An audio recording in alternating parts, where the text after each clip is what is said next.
Yes, ladies and gentlemen, it is my great pleasure to welcome you all to the NSF Digital Library Conference 2024. As the leading organization in promoting science, technology, and innovation in the country, the National Science Foundation is proud to host this pivotal event. This conference is a testament to our commitment to advancing science and technology for libraries of universities, R&D institutions, and government departments by introducing new digitalization services. Today, we are privileged to have with us thought leaders, practitioners, researchers, and academics who will share their insights and experiences. Together, we will delve into the latest innovations, address the challenges, and seize the opportunity in digital resource management and access. And before we begin, may I remind you the words of Benjamin Franklin. I quote, "An investment in knowledge always pays the best interest," unquote. Ladies and gentlemen, let us embark on a journey of digital transformations and knowledge management. And now, to commence this event, I have the honor of inviting the following distinguished guests to traditionally light the oil lamp, symbolizing the light of knowledge and wisdom. The Honorable Minister of Science and Technology, Professor Krishantha Abesena, Chairman of National Science Foundation, Professor Saman Senavira, Director General of NSF, Dr. Sepalika Sudasinghe, Additional Director, Dr. Shantasri, Keynote speaker, Mr. Ashwani Shukla, resource person from India, Mr. Vineet Bharadwaj, Head National Library and Resource Center of NSF, Mr. Manuja Karunaratne, Editor of the Journal of National Science Foundation, Professor Ajit M. Abesekara, Editor of Sri Lanka Journal of Child Health, Dr. B.J.C. Pereira, Professor Ruwan Gamage from the National Institute of Library and Information Sciences, and Dr. Preeti Liyanage, President of the Sri Lanka Library Association.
Thank you. Ladies and gentlemen, please remain standing for the national anthem.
Thank you, ladies and gentlemen.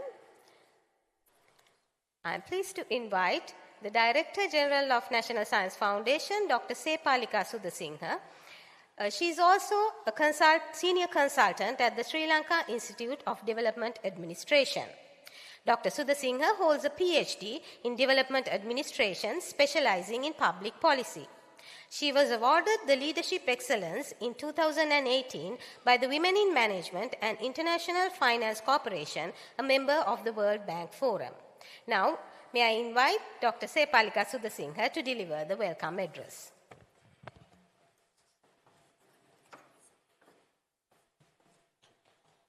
Thank you, Dr. Inoka. Good morning, everyone.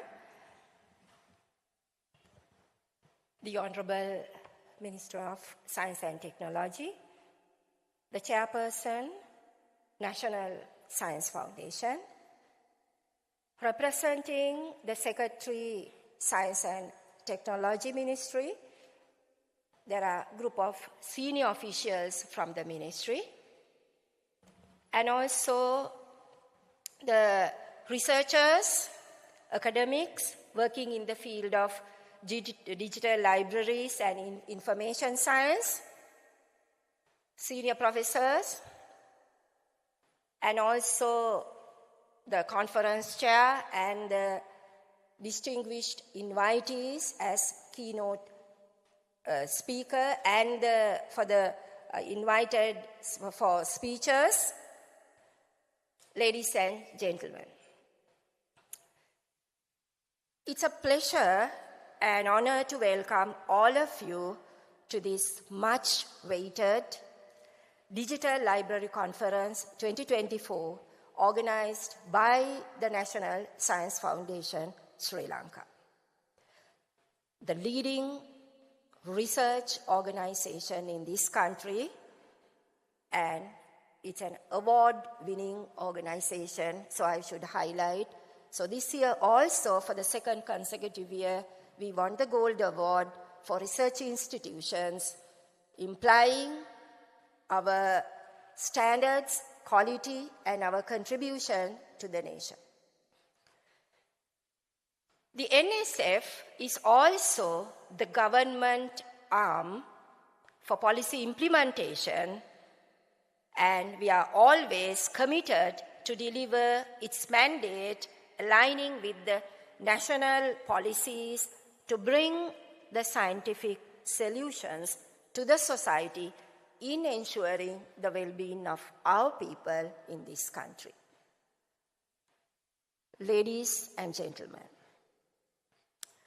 in this regard, as one of the main and very influential divisions, the National Science Library and Resource Center of the NSF plays a vital role in supporting to strengthen the research ecosystem in Sri Lanka by providing access to scientific resources, promoting open access to information, and also strengthening the research process, researchers in this country. Through these efforts, the NSLRC, the library, the National Digital Library of the National Science Foundation, ensures that the latest scientific knowledge is available to academics and researchers contributing to the achievements of research, development, and innovation in Sri Lanka. With this brief note, on behalf of the Chairperson, National Science Foundation, it's my pleasure to welcome the Honorable Prime Minister of the Democratic Socialist Republic of Sri Lanka. She has confirmed her participation. And also the Honorable Minister to the Ministry of Science and Technology to this very important forum. At the same time, let me warmly welcome the distinguished officials from the Ministry of Science and Technology, researchers, academics working in the field of digital libraries and information science. Ladies and gentlemen, in today's digital age, the traditional library is no longer but the only option for researchers, policymakers, and policy implementers seeking information and knowledge for smart decisions. We have several other options than the traditional libraries. The image of the presence of the digital library or electronic libraries or e-libraries has transformed the way to access information, making easier, quicker, and more convenient to the researchers, policy makers, and policy implementers, or the practitioners in this country to bring the research into practice and also to implement the government decisions which are implied or written in the policy documents of the country. With this objective, the Digital Library Conference brings together thought leaders, practitioners, researchers, and academics working in the field of digital libraries and information science to discuss the latest developments, challenges, and opportunities in digital resource management and access.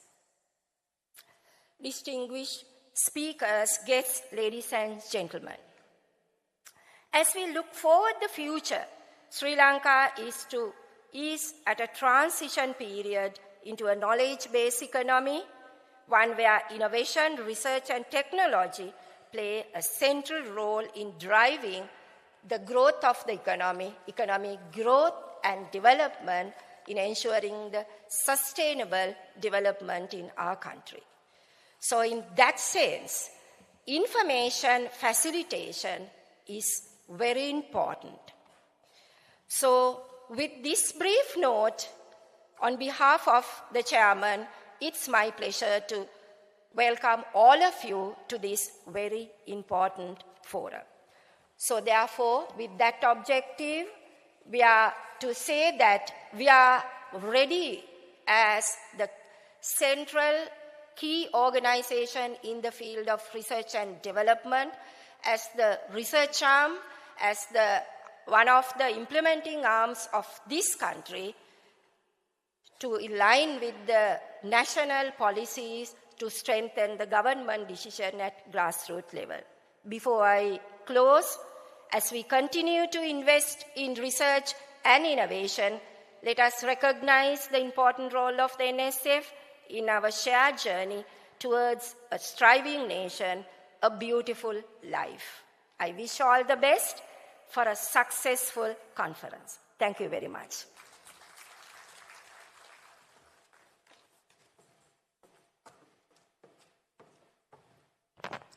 Thank you, Madam. Next, we have Professor Saman Senavira, Chairman of NSF and Chair Professor of Agricultural Engineering and Environmental Technology at the Faculty of Agriculture, University of Ruhuna. He was also a former director at the National Institute of Fundamental Studies. He has held several prestigious academic and leadership positions at institutions including University of Melbourne, University of Southern Queensland, Tohoku University in Japan, and the University of Illinois in USA. His research includes sustainable agricultural practices and challenges of climate change. And its excellence is evidenced by over 250 peer-reviewed publications and an H-index of 49. Professor Senavira has been placed within the top 2% of scientists globally, according to the Stanford University World Ranking, for 5 consecutive years. May I now invite Professor Saman Senavira to address the audience.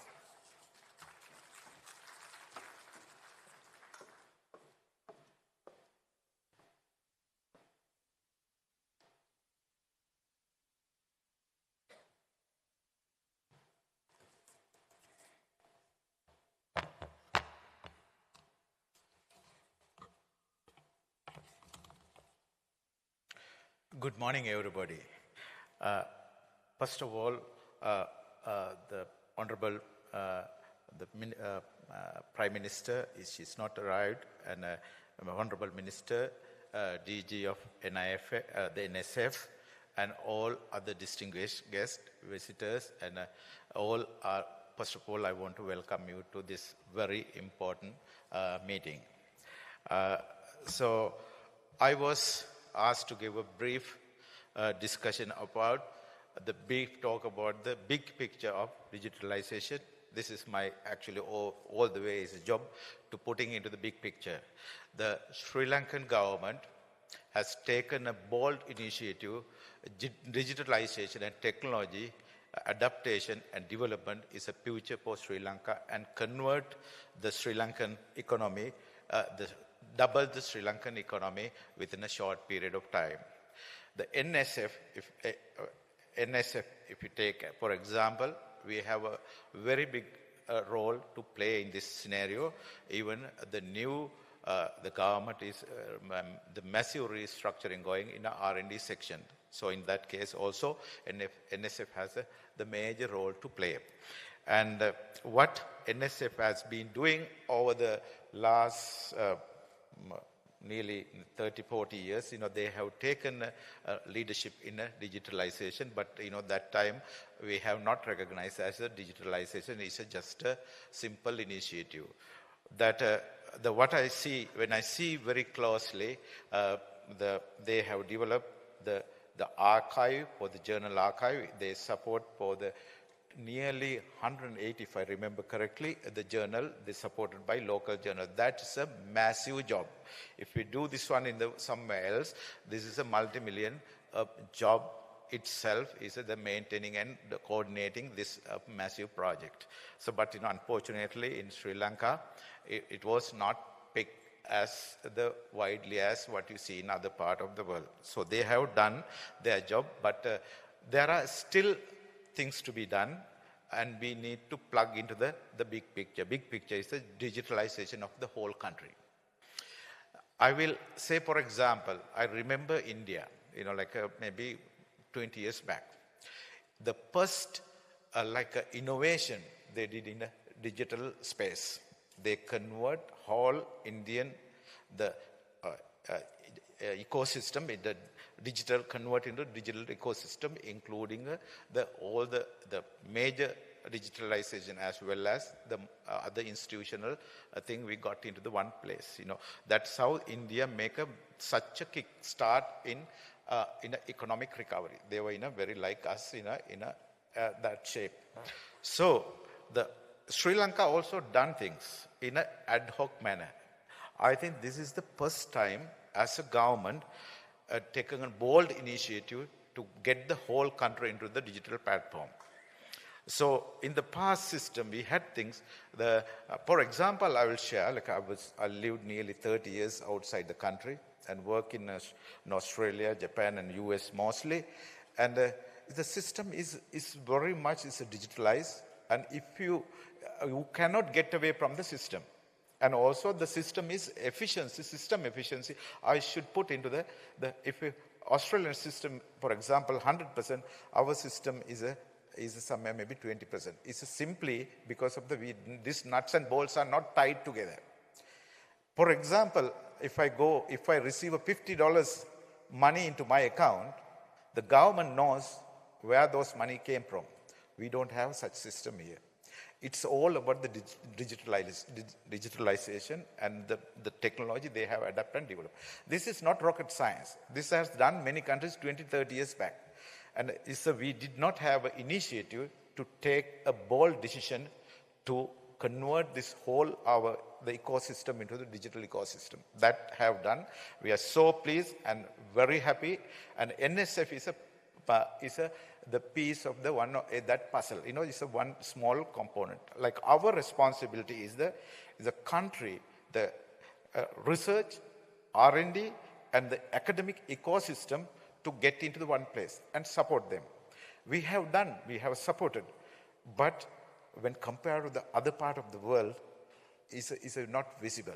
So, for example, if you go to the university system, I'm in the Sri Lankan university system now, I can't download a single paper. Sometimes you need to pay big money, $50, $100 for single paper download. But unfortunately, we have not invested in those areas. We did not have the system, digital system, to at least to get into one umbrella. So this was a problem. This was a perennial problem. That's what we are doing right now. And I'm sure that within a very short period of time, our academics will be well supported in the space of the research literature. The research literature is, we don't need to juggle. It should be in your fingertip. So for example, I still have in my mobile phone, I can access to any paper in the world. It's because they have invested that money, but we don't have that. Most people don't have that. That's what we are trying to do. That's what we are attempting to do. And I think that's a high time to do that kind of innovation and investments. And so therefore, the research culture is like we need to regrow here. That we happening, but it's not there. That we need to support, especially the publications and access to journal, books, e-books, and so on. So those things we are in a pipeline, and we are also we get a reasonable good support from the government, and we are restructuring some of the initiatives, and through which I think we want to create that down the track in 5 years. The research culture of this country is the top. Comparable to the Western countries that they have access and resources similar to the world. So this is possible. This is in the past we didn't have that vision. So again, this science, this technology is we can adapt to other areas as well. For example, the science we generate, for example, if you take the COVID pandemic time. So we simply survived is because of the digital technology. We were able to connect each other. The Zoom and the facility, P2P facilities, there was a number of other resources, and they helped the world to move together. That time, the world economy was somewhere around 110 billion US dollars. And simply because of this technology, it's only with the COVID, its impact was not very significant compared to if we didn't have those technology, we should have completely lost 50% of the world economy. If we did not have our education was running smoothly, our other activities running. It was closed system, but again we were able to run quite smoothly. So therefore, that's how that important. And on top of that, we have very bright human resources. As I always tell, I haven't seen this kind of bunch of people, human resources. Even if you go to the NASA, you will find at least 200, 300 people in Sri Lankan origin.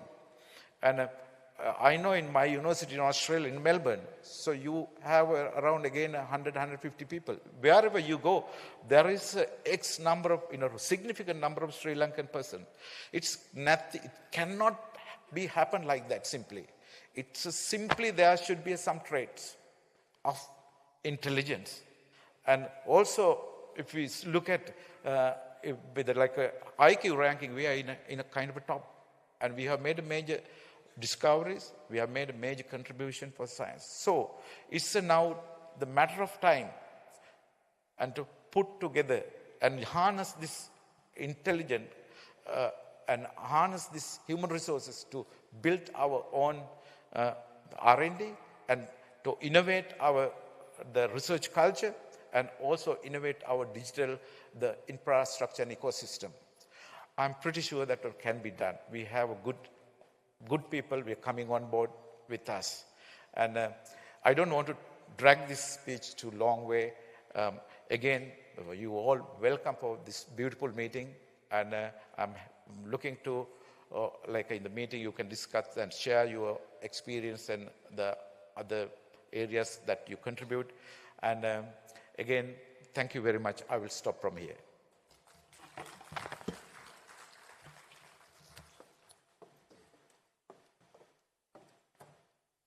Thank you, sir. Ladies and gentlemen, I now have the privilege of inviting the guest of honor, the Honorable Minister of Science and Technology, Professor Krishantha Abesena, who is also a professor in public health at the Faculty of Medicine, University of Kelaniya, to address the gathering. Over to you, sir.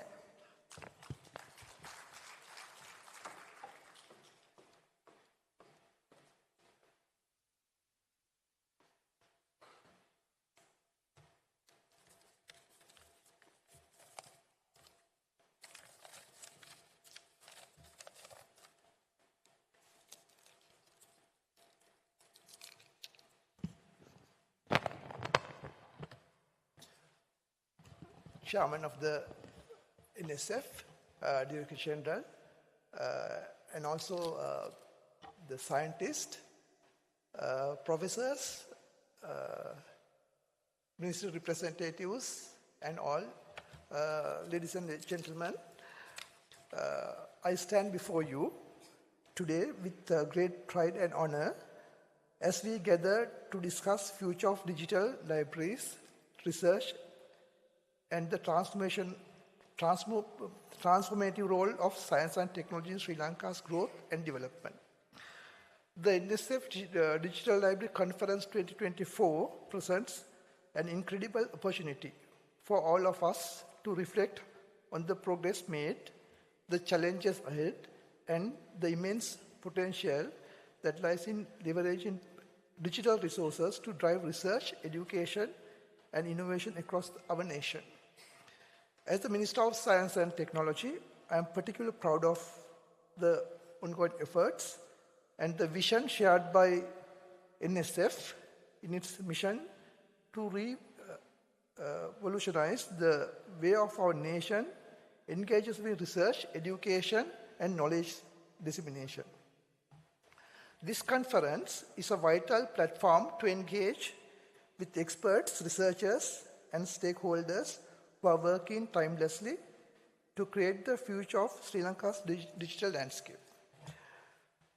In the NPP government's science and technology policy, we recognize the critical importance of advancing science and technology to catalyze economic growth, improve public services, and enhance the well-being of our citizens. Science and technology are the heart of the challenges we face today. From solving issues in agriculture, healthcare, energy, to addressing the growing demands of education, environment, and infrastructure. In line with this vision, we are focused on developing a robust scientific infrastructure that not only supports the demands of today, but also positions us as leaders in innovation for tomorrow. We must ensure that science and technology are not only seen as a tool for problem solving, but also as an engine for economic prosperity. The role of the research and development in driving innovation and industrial growth cannot be overstated. In this junction, I would like to commend the NSF for its tireless efforts in advancing digital library services. These efforts are directly aligned with the NPP government's broader policy to invest digital infrastructure as a cornerstone of national development. The establishment of proposed National Digital Library Consortium will be a milestone in providing cost-effective, widespread access to international scholarly publications, journals, e-books for universities, research institutions, and government bodies. The digital library platforms have already demonstrated their potential in expanding access to scholarly information, which is crucial for advancement of research and education in Sri Lanka. As we move forward a knowledge-based economy, the access to the right information, data, and research becomes increasingly important. Digital libraries serve as a critical tool for researchers, academics, students, policymakers to stay informed and contribute to global scientific knowledge. The proposed National Digital Library Consortium project to be launched in 2025 will increase the collaborative platform that allows for shared access to internationally subscribed scholarly databases. The initiative is designed to benefit both state and non-state universities as well as R&D institutions, technical colleges, government bodies. The objective of this consortium is to provide cost-effective access to thousands of journals bundled in databases, far more economical than subscribing individually to these resources. We will empower universities and research institutions to increase their research productivity and participate more effectively in the global research ecosystem. By offering a single entry point to databases and e-journals, we are simplifying access for institutions with diverse research and academic interest. This project is not just an investment in digital infrastructure, but an investment in Sri Lanka's future as a hub of research and innovation. One of the key principles in our science and technology policy, we foster in collaboration among scientists, institutions, and industries. Innovation rarely occurs in isolation. It thrives in environments where individuals and organizations are able to exchange ideas, share resources, and work together toward common goals. In Sri Lanka, there are countless examples of potential innovations being shifted due to a lack of coordination and collaboration. It is therefore essential that we break down the silos and often hinders progress. The government is committed to creating an enabling environment where universities, research institutions, and private sector can collaborate more effectively. NSF is leading the way in this regard by facilitating partnership across sectors. The NSF Digital Library and forthcoming Digital Library Consortium are exemplary of the type of collaboration that we need in Sri Lanka. They bring together diverse institutions, fostering a sense of shared purpose in advancing research and providing equitable access to knowledge. Moreover, these initiatives are closely aligned with our larger goals of creating student-centered research experience. By improving the infrastructure in schools, universities, research institutes, we aim to provide students with tools, resources, and experience necessary to thrive in the world of scientific research. The NPP government has set ambitious goals to increase the investment in R&D, aligning with the global average of developed nations. We aim to evaluate our R&D expenditure, currently just about 0.12% of our GDP, to levels comparable to nations like Malaysia, Thailand, Vietnam, who invest significantly more in research and innovation. This increased investment in R&D is critical for transforming Sri Lanka into knowledge economy, one that is driven by technological advancement and cutting-edge research. A critical area for investment is in the research and development of value-added products. Sri Lanka is rich in natural resources, from agriculture to fisheries, from gems to minerals, and we must ensure that we are not just exporting raw materials, but are also adding value through innovation. Research and development in agriculture, biotechnology, pharmaceuticals will open up with new avenues for sustainable economic growth. The NSF has already begun initiatives in these areas and the continued support from the government. We will scale these efforts to ensure that innovation translates into tangible economic benefits. Furthermore, we are committed to creating an ecosystem where the private sector can thrive along our public institutions. The role of the private sector in driving innovation cannot be overstated, and it is essential that we foster an environment that supports entrepreneurship and private investment in R&D. The proposed incentives for private sector involvement, such as tax relief and access to high-tech infrastructure, will provide a much-needed boost to this sector. In addition to economic growth, science and technology also play a crucial role in addressing the national challenges that Sri Lanka faces. The health issues, CKD, even dengue, environmental concerns like climate change, waste management, there's a pressing need for research-driven solutions to these problems, even diagnostic area also. We are also seeing growing challenges in sectors such as energy, water, transportation that require innovation to ensure sustainability and resilience. By investing R&D and leveraging technology, we can develop affordable and sustainable solutions to these challenges. The NPP government's science and technology policy prioritizes areas such as renewable energy, environmental conservation, and healthcare innovation. We are committed to ensuring that our research initiatives are directly aligned with the needs of our people and contribute to social well-being.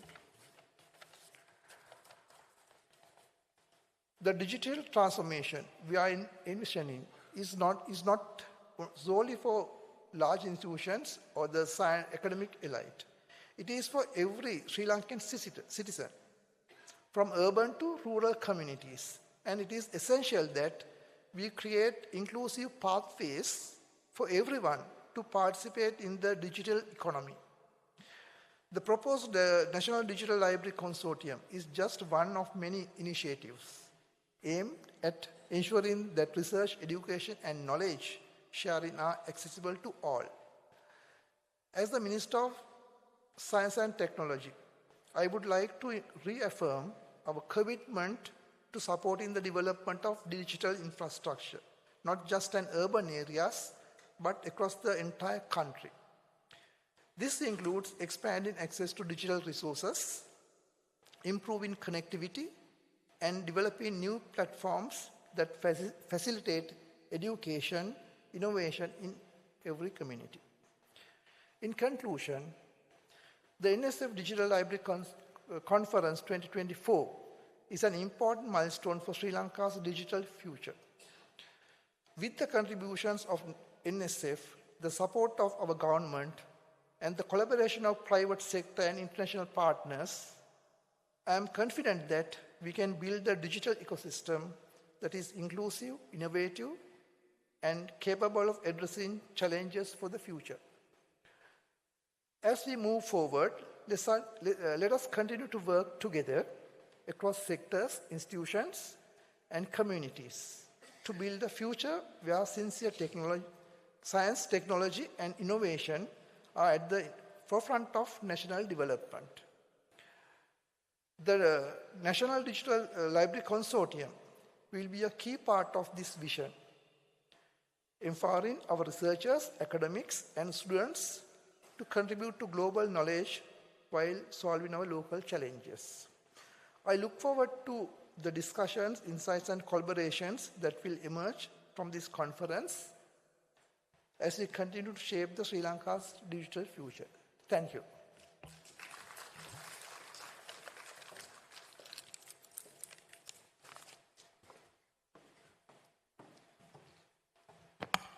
Thank you, Honourable Minister. Your support in furthering our activities is much appreciated. Ladies and gentlemen, we will now present a documentary video showcasing the journey and achievements of the National Science Foundation in Digital Library Excellence.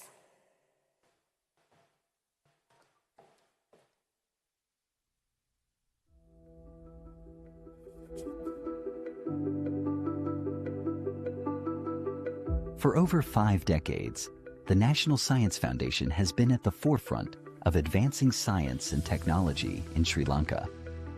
As a pioneer in knowledge dissemination, NSF continues to empower researchers, students, and the scientific community through innovative digital library services.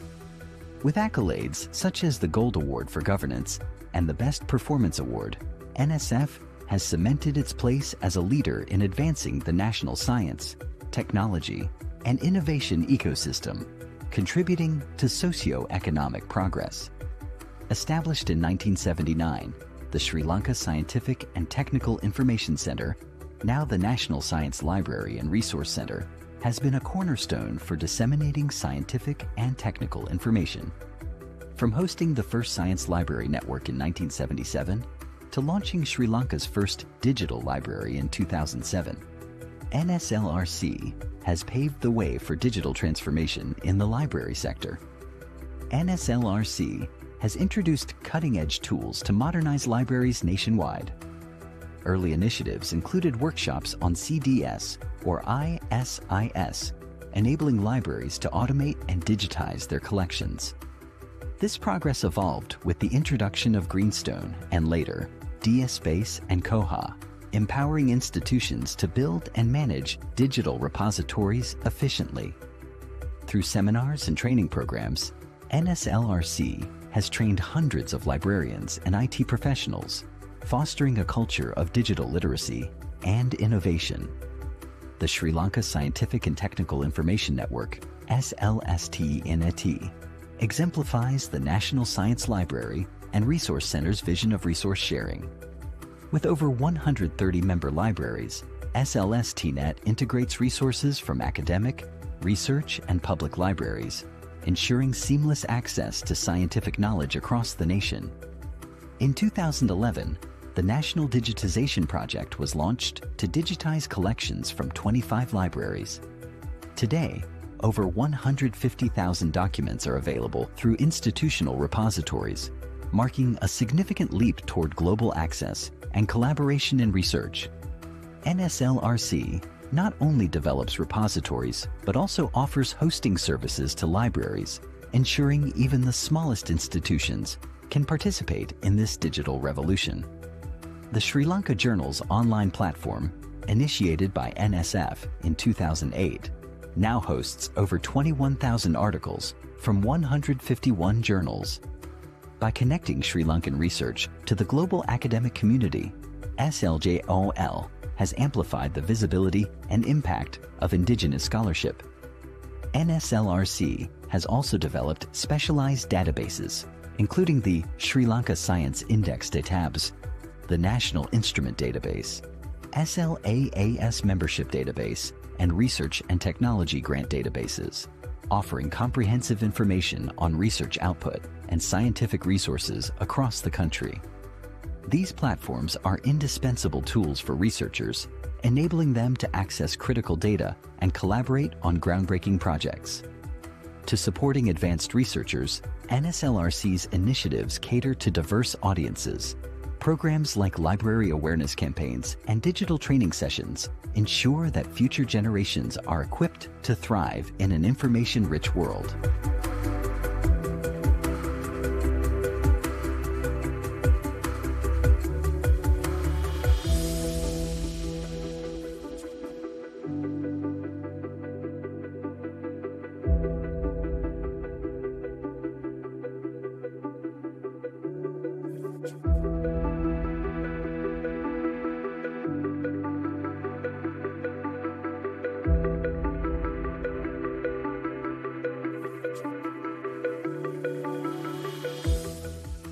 NSF aims to integrate emerging technologies like artificial intelligence and machine learning into its digital library systems.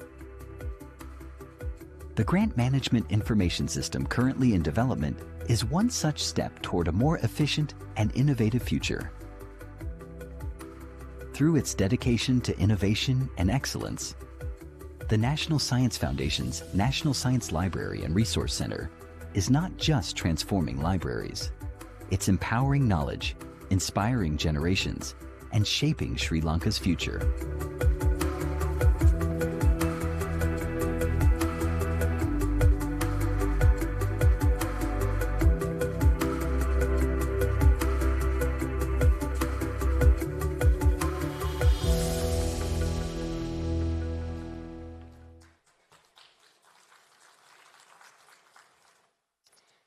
The next speaker is Mr. Manuja Karunaratne, the Principal Information Officer and Head of the National Science and Library and Resource Center of NSF. He holds a BSc in Physical Sciences and Masters in Computer Science. With over 25 years of extensive experience in the ICT field, he has held many roles in government, private, and international organizations. I am pleased to invite Mr. Manuja Karunaratne to present to you the establishment of Digital Library Consortium and strengthen access to digital resources in Sri Lanka.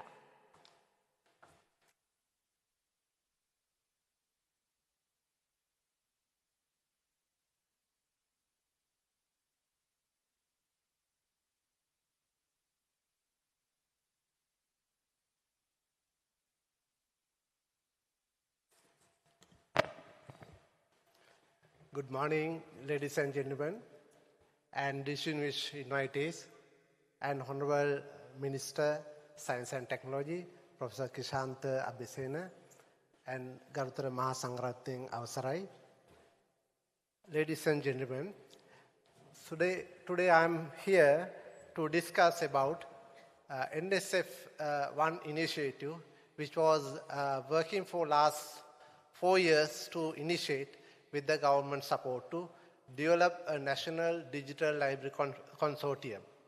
So I will explain you how this journey was went throughout the last 4 years, and you see the journey of National Science Library and Resource Center, the pathway of digitization of library services during last 5 decades. So today, my topic is the establishment of National Digital Library Consortium to strengthen the access to digital resources in Sri Lanka. If I briefly tell the National Science Foundation history, we were earlier initiated as NRC, National Science Council. Later it was named like NARESA, and later it was identified as National Science Foundation in 1998. We are at the very heart of the Colombo city and the prominent places where everybody is very easy to access to our National Science Foundation and our resources. The Science Foundation is basically support the research and development and promote science and technology innovation, collection and dissemination of scientific information and published journals. Science Popularization Division also provide enough and large amount of services to schools, higher education institutions and general public. And the international collaboration of exchange of scientific program through the International Liaison Division also perform immense contribution to the Science Foundation. And conduct research studies and policy studies for the identifying the trends and opportunities of the science and technology field is done by NSF. Also, the Science Library and Resource Center is working as the national gateway to the S&T information in Sri Lanka from 1979. And we are initiated several programs to promote and collect scientific information from the partnering institution.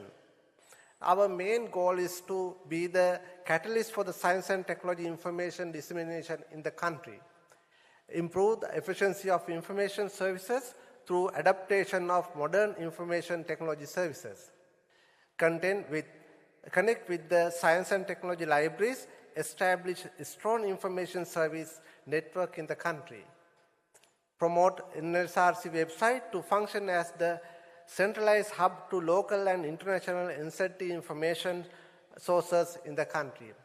By way of doing such large amount of services by National Science Foundation, NSLRC being act as the focal point for scientific community to access the local and international research contents are free of charge. The major project we have undertaken during the last few decades, one is the major project was the National Digitization Project, is aiming to develop the one country, one repository, which we develop digitized 3 million scientific literatures available in 25 institutions. Now, more than 150,000 scientific literature full articles are available online through access. And Sri Lanka Journal Online is another initiative of the INAPS of UK, which was initiated in 2008 and later undertaken by the National Science Foundation in 2013. With now we have 151 online publishing journals with nearly 22,000 articles. And not only that, it was globally disseminating Sri Lankan scientific knowledge through the open access platform and accessing last year only itself more than 1.2 million users globally. The National Instrument Database is the new initiative we initiated to 2022 to address the burning issue of the institutions who cannot offer to purchase new instruments to cater the current demand of the institutional research requirement. So that we develop a national instrument database to sharing analytical testing instrument among the research institutions and universities. So now it's getting popular among the scientists and the institution to share and earn income through their isolated equipment, high-end equipment, by utilizing those instruments in proper programs. Then SwissNet is another hand which we use to communicate and harness the resources available in the SwissNet library network. So we use this network of library services to share information and conduct training program and awareness programs and strengthen the professionalism of the librarian in the particular library networks.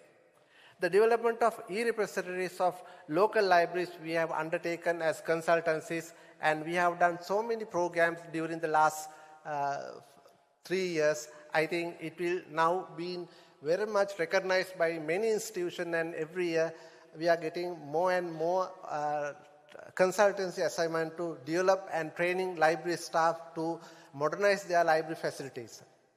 And also the installation of library software and maintenance under digital library consultancy services we have undertaken, especially development of library catalogs, and conduct training programs and workshops for the librarians to capacity development, their professional capacity development.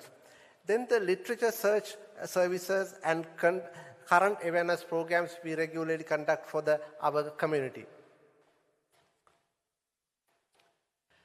Then we come to the National Digital Library Consortium. What is the Digital Library Consortium talk about?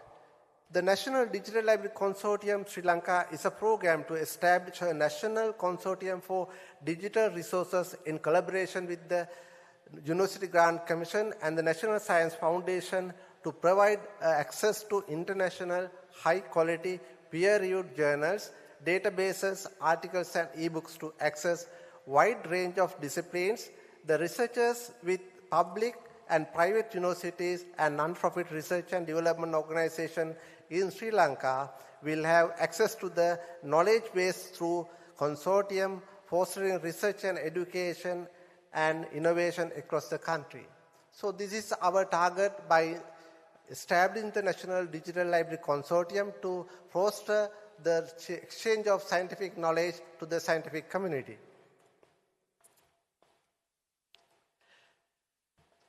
The main benefits of the Digital Library Consortium is to cost-effective access to the knowledge, because the individual subscription to the international journals and the databases are too expensive for most of institutions.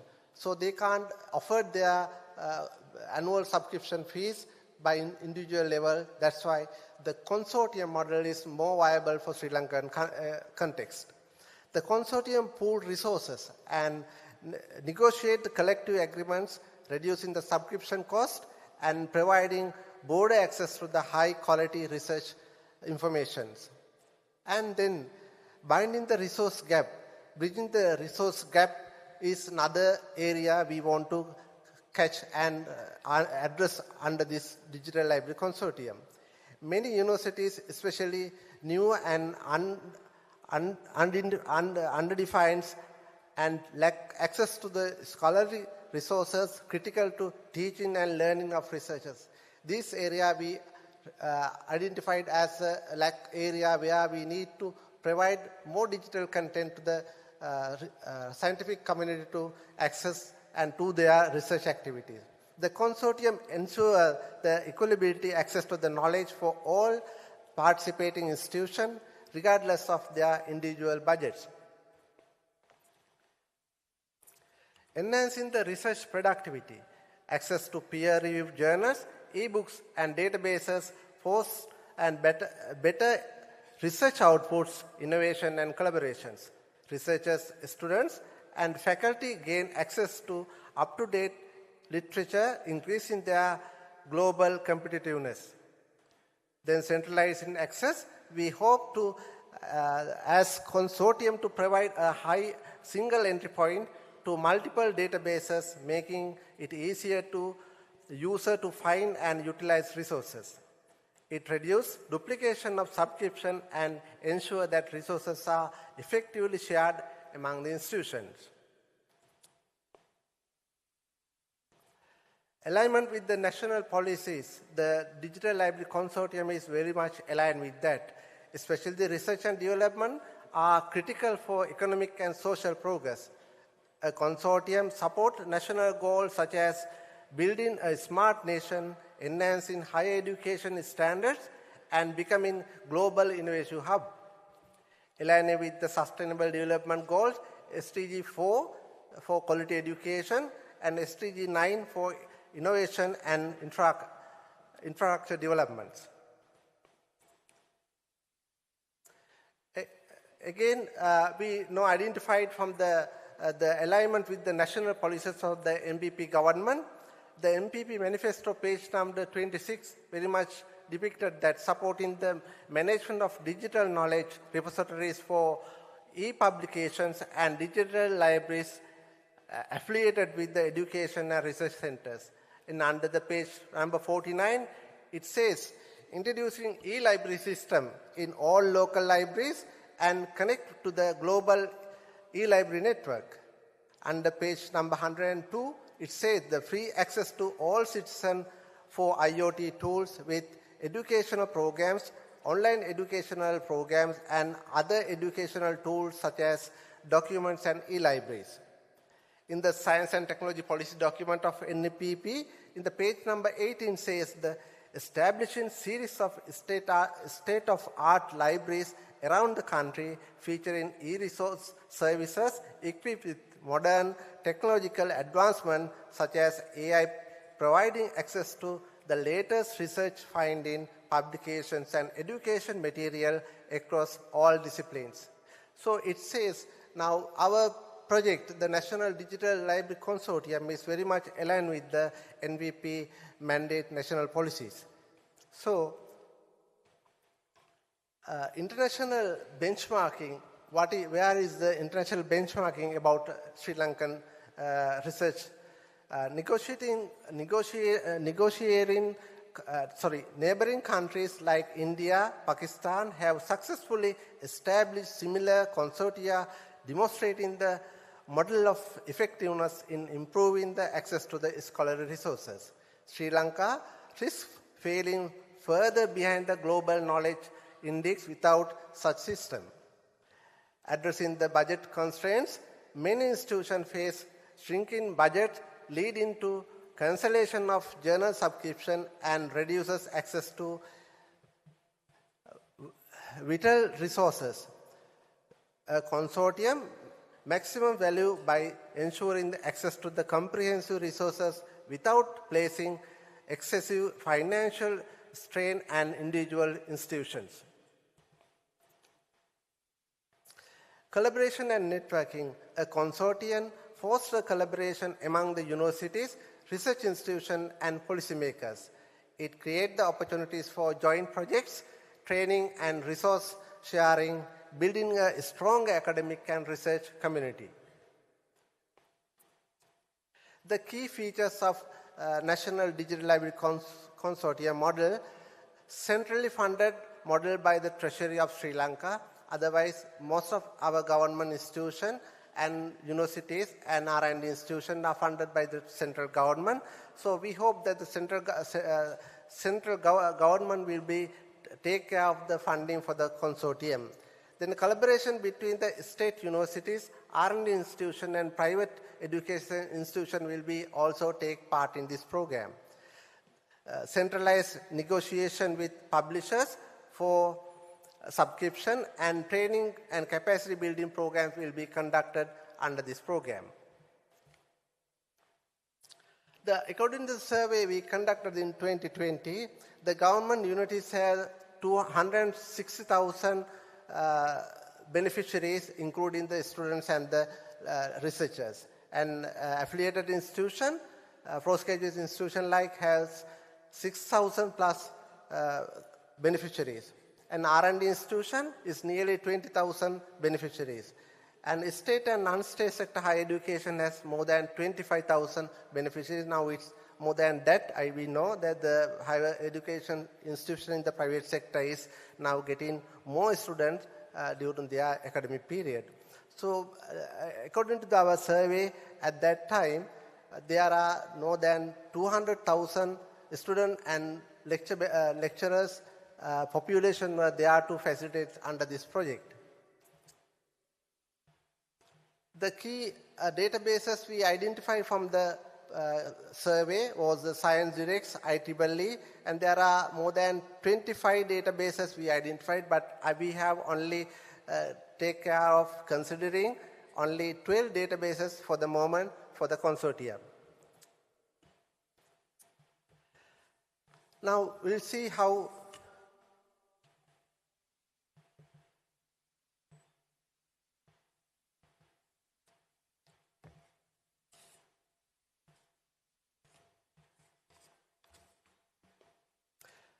we make it work. So to run this kind of a consortium as a national level, we need to establish a steering committee and working committee representing the higher officials in the government and develop centralized infrastructure facility to share in the resources and negotiate the collective agreement with the publishers and monitor and evaluate the usage and optimize the subscription. Because when we subscribe to the journal platforms, many universities and R&D institutions, they don't monitor the usage and evaluate the progresses. So that it is a problem of the many institutions as well as the University Grant Commission for their investment. But the consortium will take care of evaluation and monitoring the progress and usage of each institution under this program. So benefits of the subscribed databases are ensured that the money spent from the general public are utilized as well, then it will be definitely get the benefit to the country. The expected results in 5 years' time after implementing the consortium, we expect the R&D outputs for 5 years is increased by 20%. Increment of high quality scholarly publication during the 5 years period, we expect it will increase by 35%. Increment of acquiring many patents by 25%, and increment of product development and commercialization 30%. And also we expect that contribution to the economic development through the R&D activities will be gained somewhat, and to provide cost-effective access to the thousands of journals collection through the consortium. Ensuring the longevity, the gradual cost sharing model with participating institution will be considered during the project period. For the Treasury also concerned the sustainability of the project, so that annual subscription program will be introduced, and regular evaluation of database usage by the partnering organization will be done to see the effective utilization of the resources.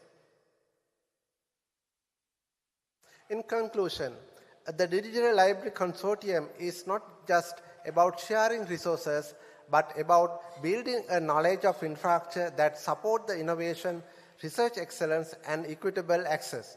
For Sri Lanka, it is a vital step towards empowering researchers, improving education and achieving national development goals. With that remarks, I would like to conclude my speech and hope that project will be launched with your support by 2025, and we will be working with you from January onward to collect the information of your institutional requirement, and from there onward we will work with the government policy makers to execute this project as our minister highlighted in his speech. Thank you very much.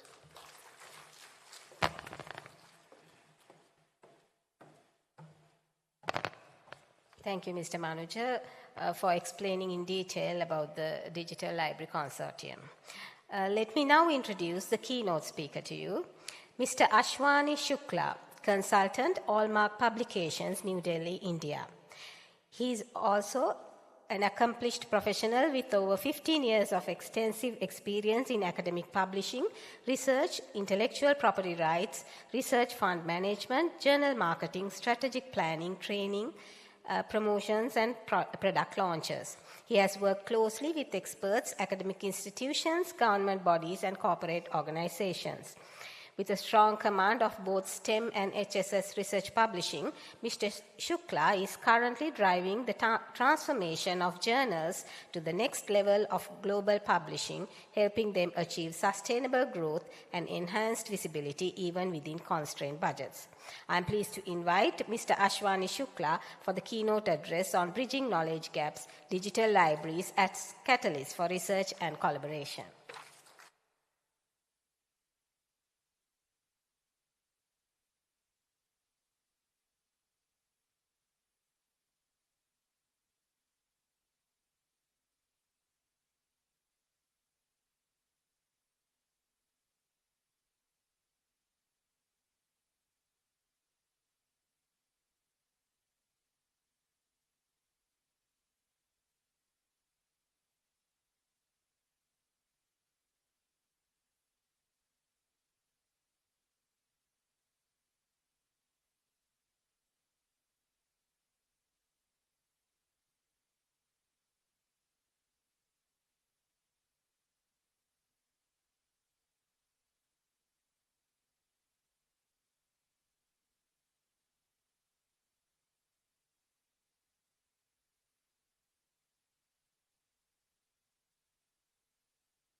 A very beautiful morning to all the respected dignitaries, scientific community, the journal editors, and intellectual contributors and readers from Sri Lanka.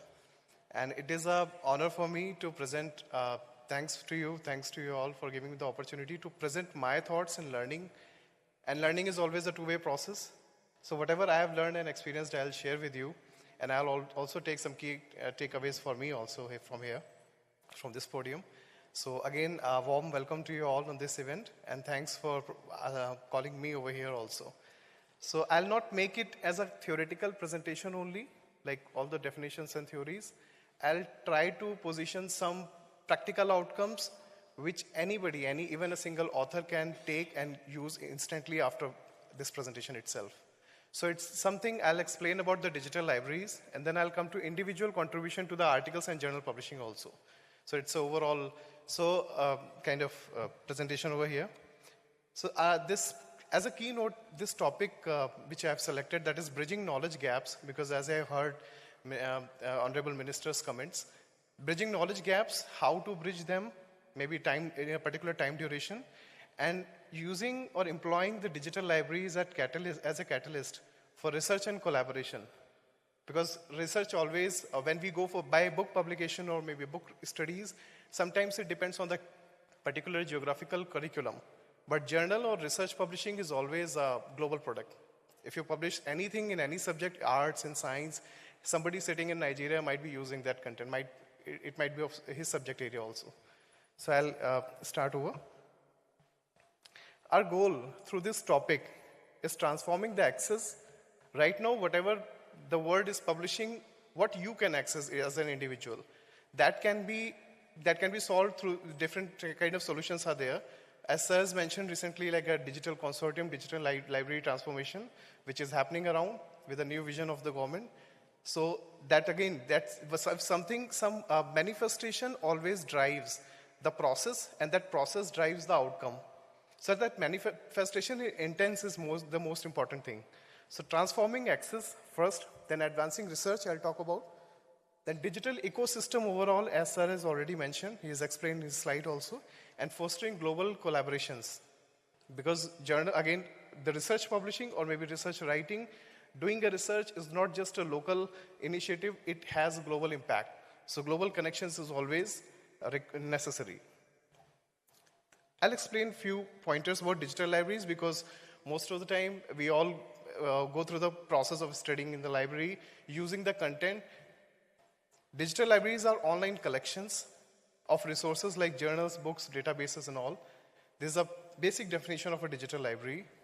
Online collections, then they facilitate access to information. If I have to read 50 books, I need to spend huge time, but if I'll have some digital library, I can filter out my content, and it will take just fraction of seconds to identify what I need to invest my time in. So access to information is something. Further serves as a tool, because not just reading, how to utilize that particular digital library to save my interest area content, use my interest area content for my further use, for further application in the research.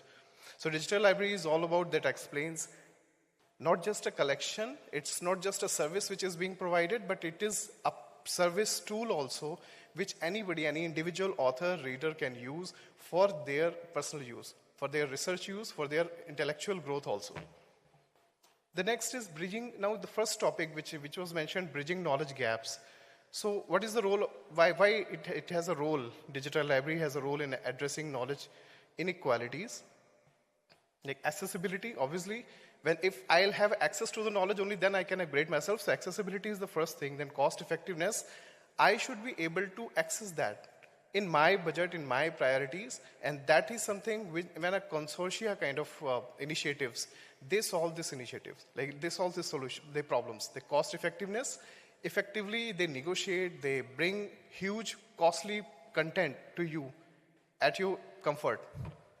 And then tools and features, they are not just reading, how to use that content I can create my profile somewhere where I can save my research content, I can visit anytime again, I can log in and I can see that again, the same content only. I need not to go through the same searching process. Then exporting the citations in a particular format and different other tools, they are being provided through digital libraries. And obviously, if there could be some case studies which inspire others also. How to develop, how to use that digital library for their own research betterment. Next is what is going to be the future of digital library. So there are some challenges which we all have experienced, and it has been mentioned in last two presentations also. The digital divide and unequal access. And to address that, actually, what happens, that's why all the universities, all the colleges come together and they go by equitable access to the content, presentation of digital resources, preservation of digital resources.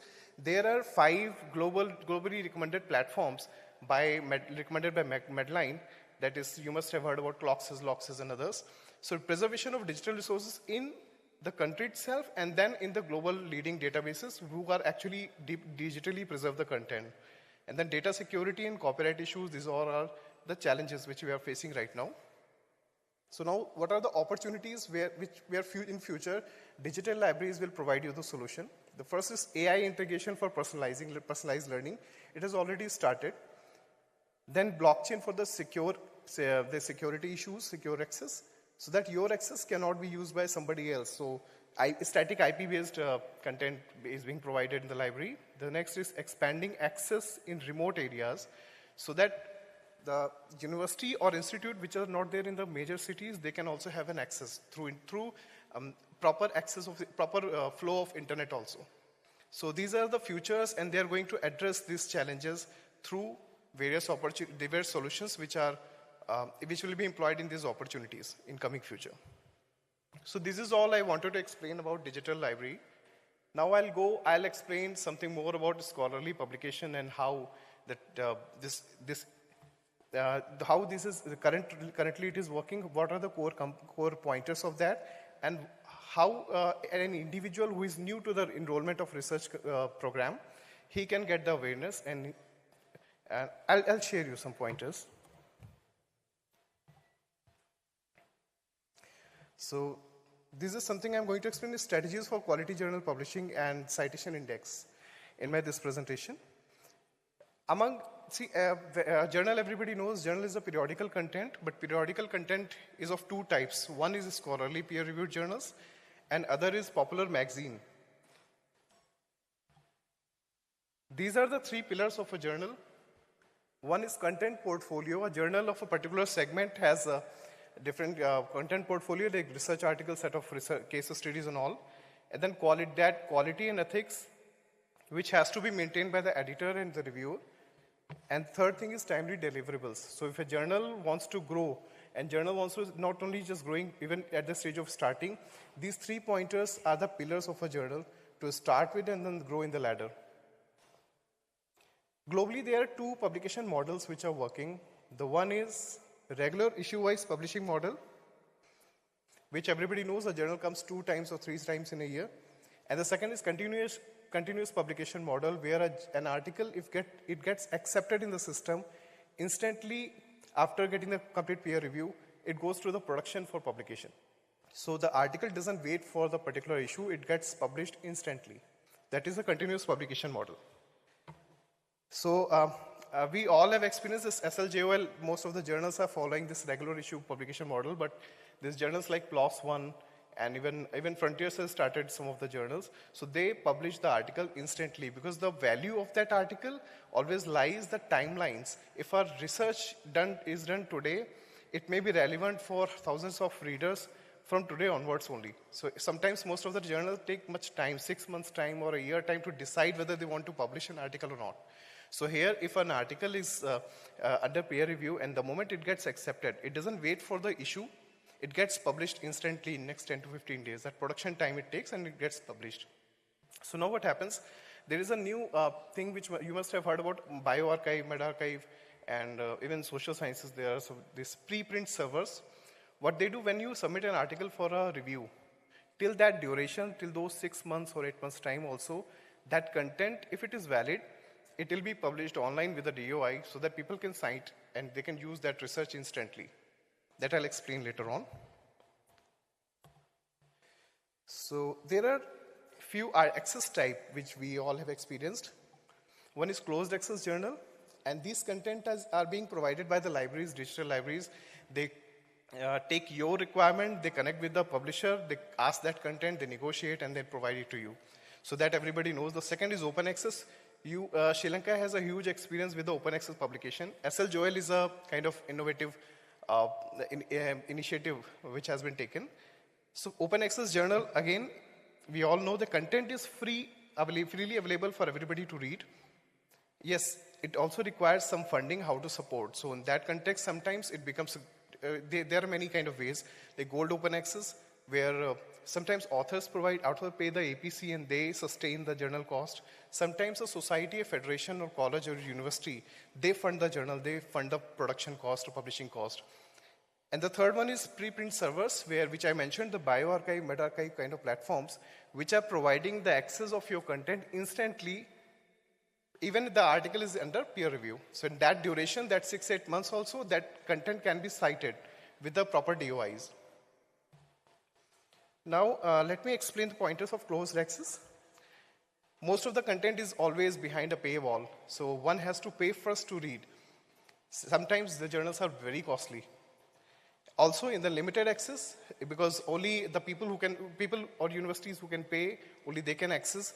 But also next year, one has to subscribe again. So there is a limited access, limited timeline access. And the third one is subscription model. So every year when you have to pay, subscribe that content is being provided not only for that year, but for the archival collection also. But next year you need to continue that subscription, and you'll get the huge access from volume 1, issue 1 of that particular journal.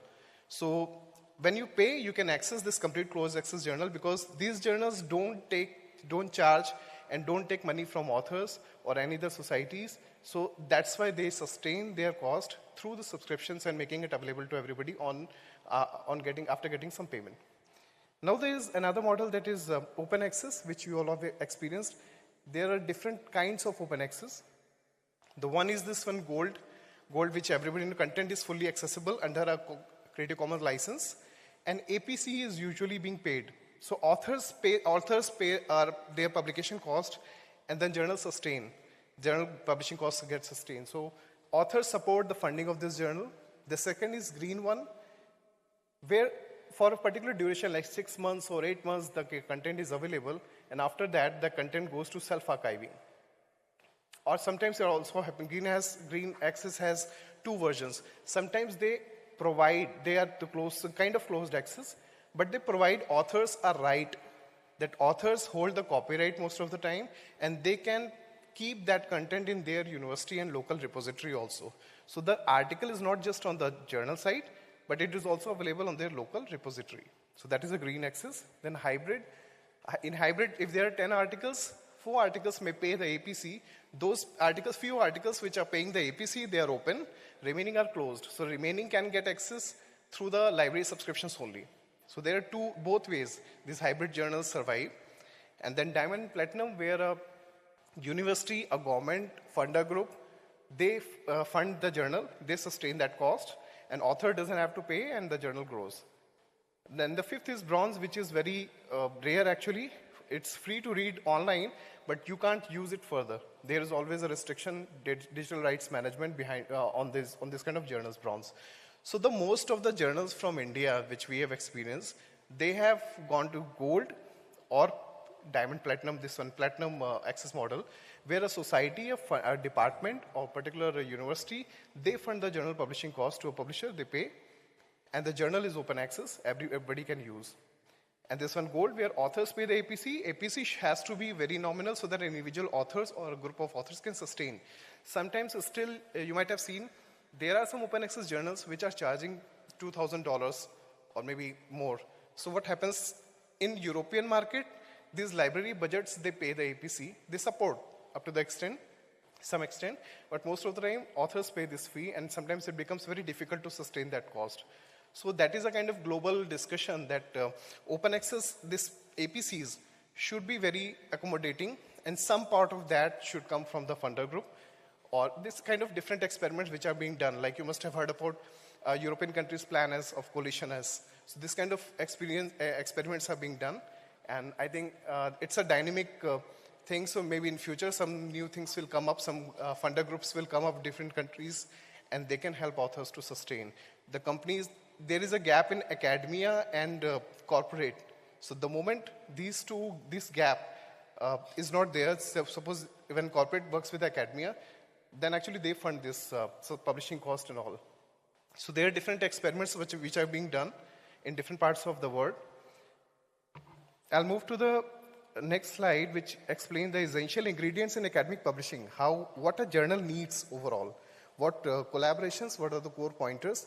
Like we all have heard about the ISSN, which a journal needs to start with, and then committee of publication ethics, which guides a journal, editors, and authors to resolve their conflicts and how to proceed further.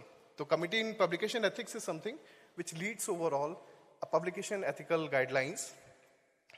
A journal must have online manuscript management platform because it is essential to check. First, anybody can check. Suppose if I say I'm going through double-blind peer review process, I need to provide some evidence on that.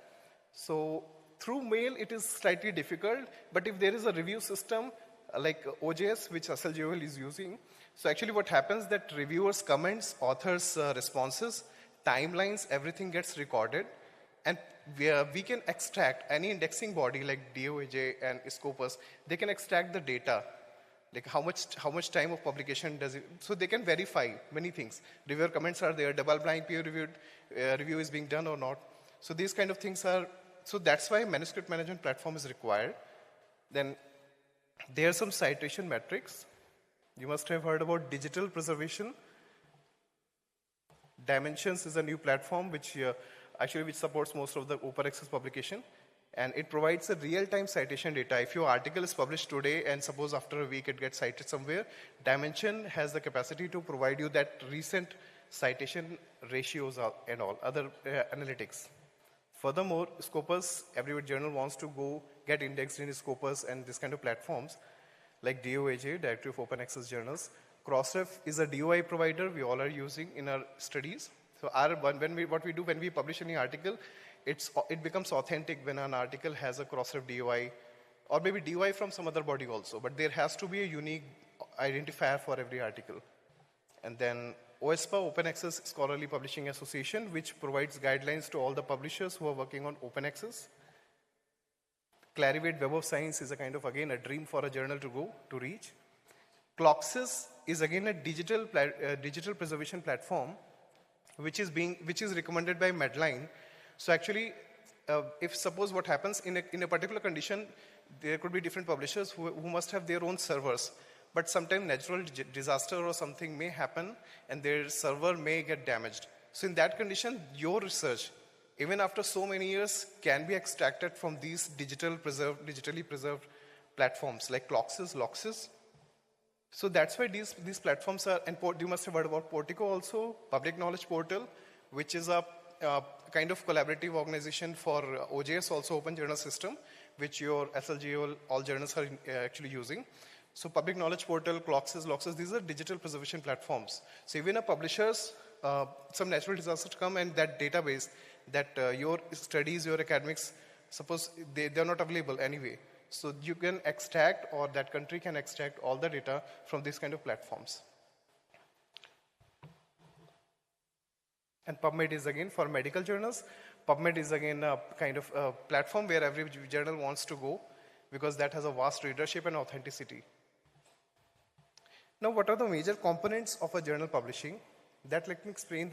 If a journal wants to start over, and even if a journal is right now in a particular stage, it must have a website development, a developed website for the journal as per the global publishing guidelines, and a manuscript review system, which is customized as per the journal's need, because medical journals may have a different requirement, and arts journals may have a different requirement.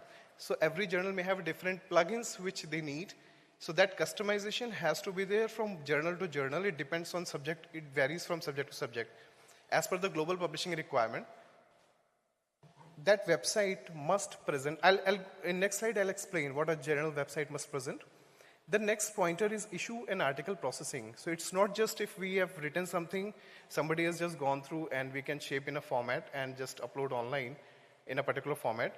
It has to go through a professional proofreading, a professional copy editing, a professionally meta-tagged, typesetted page, maybe formatted page. So tagging has to be there, because there are some platforms now where you need not to submit your data. When they select you, they'll visit your website, they'll crawl the data and take the data. So data has to be particularly meta-tagged. Otherwise, what happens in abstract page, some information of introduction may also go. So after verification, after few years or maybe few issues, they may deny that listing or abstracting your content. So content has to be properly meta-tagged. So production is very important. How you're drafting that final PDF. It's not just a conversion, it is properly proofread, copied content which has been typeset in a highly being used softwares, like softwares being provided by Adobe and all. Then XML development, because the content can be extracted in different formats with the help of XML language. So XML development of all individual articles. Then cross-ref DOI activation, obviously when an article needs a regard, a kind of linking which authenticates an article to be a research article, the one article has to have a DOI, particular unique DOI, a particular URL, and other allied publishing requirements, which are actually most of the time communicated by the indexing bodies also. And synchronization with global developments. Actually what happens when we publish a journal, I'm not saying about all, but most of the journal, they publish the content on web and it remains there. But actually that content has to go from backend to different global bodies. One is very common, we all know that Google Scholar, but there are different other platforms where that content can be synchronized. So that review system, customization has to be very high-end. So that is the ultimate objective of a journal. Because if your content because everybody will not visit a journal website, but if somebody is visiting anywhere, he's sitting and he's visiting at a database, he or she should reach to the journal site to read the content what he needs. So that is something which can be provided when your metadata, rich metadata, is available with various databases also, like EBSCOhost, ProQuest, and all. Now, these are some pointers of a successful journals. As you can see, content first, which mostly the editorial team or editorial board takes care of this content.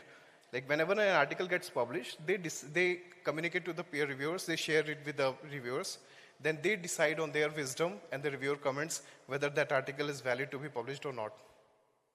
Sometimes it also happens a valid article, but because of its scientific quality, it doesn't get that acceptance.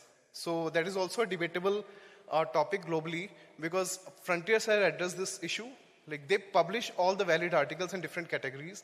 They say if article is being done, it has a right to get published. It may be different category, but they publish everything. Sometimes some publishers are actually working on these initiatives, but they should be valid enough to sustain that journal's indexing also, indexing expectations. So again, it's a debatable, but scientific quality is being taken care by the journal editors. Like many journal editors are with us, they can relate with this thing. Scientific vigor has to be there, reasonable novelty should be there. If you're doing something, it should inspire somebody.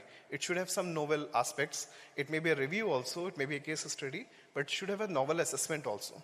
Then a rich metadata. If you publish something, if you provide any information in a research article, proper analysis, proper tools, and metadata has to be very rich. Author contributions individually and everything has to be there. Then the technology that from website, the article has to be readable, crawlable properly, and it is not just one site of the journal. That journal content, that article, particular content has to be made available through different databases in the different university.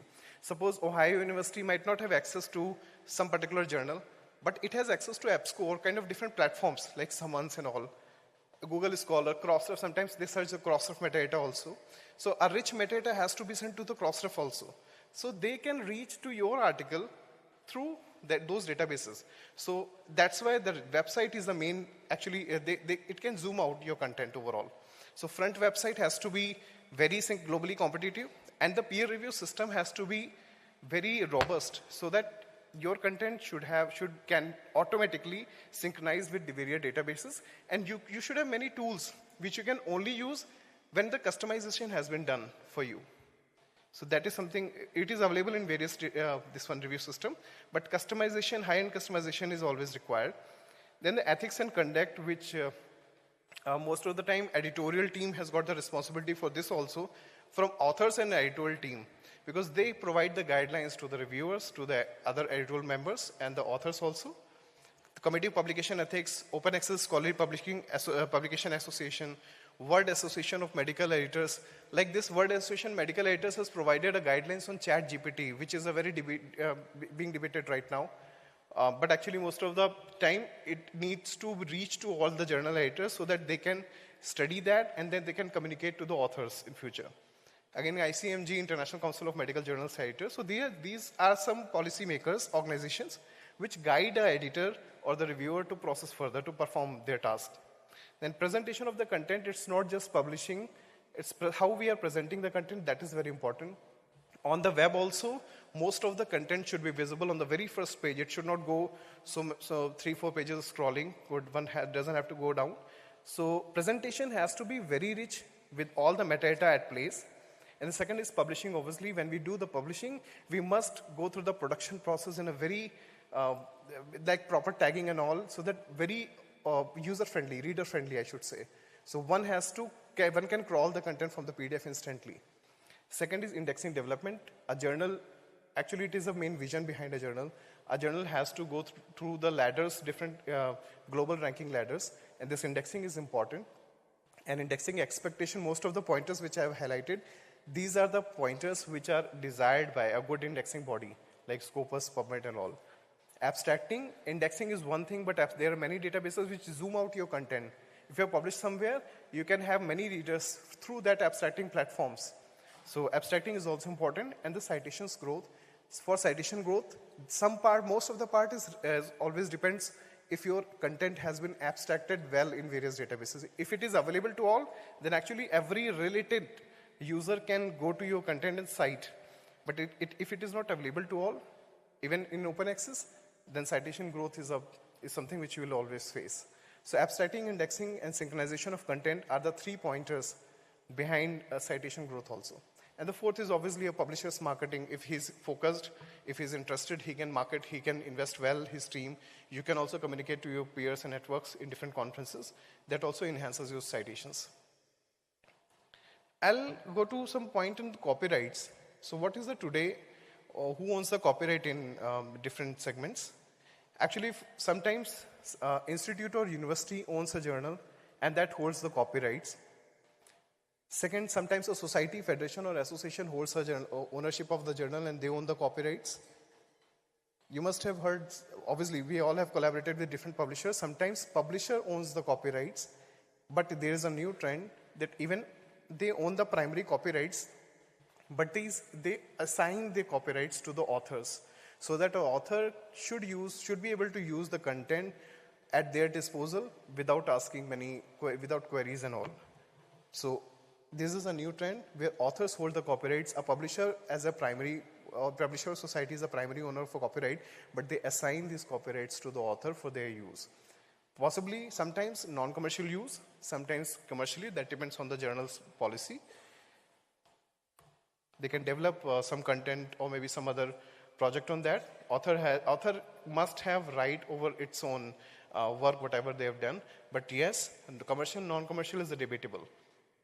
Then journal, website, and review system, there are some essential pointers which I mentioned in my earlier slides that I will highlight this pointer, and not just editors, even authors and readers should also should read these pointers, because it's not just editor's job to just place the things present on the web, but actually author has to use that particular process, the manuscript review system and all. So author must collaborate in a positive manner also.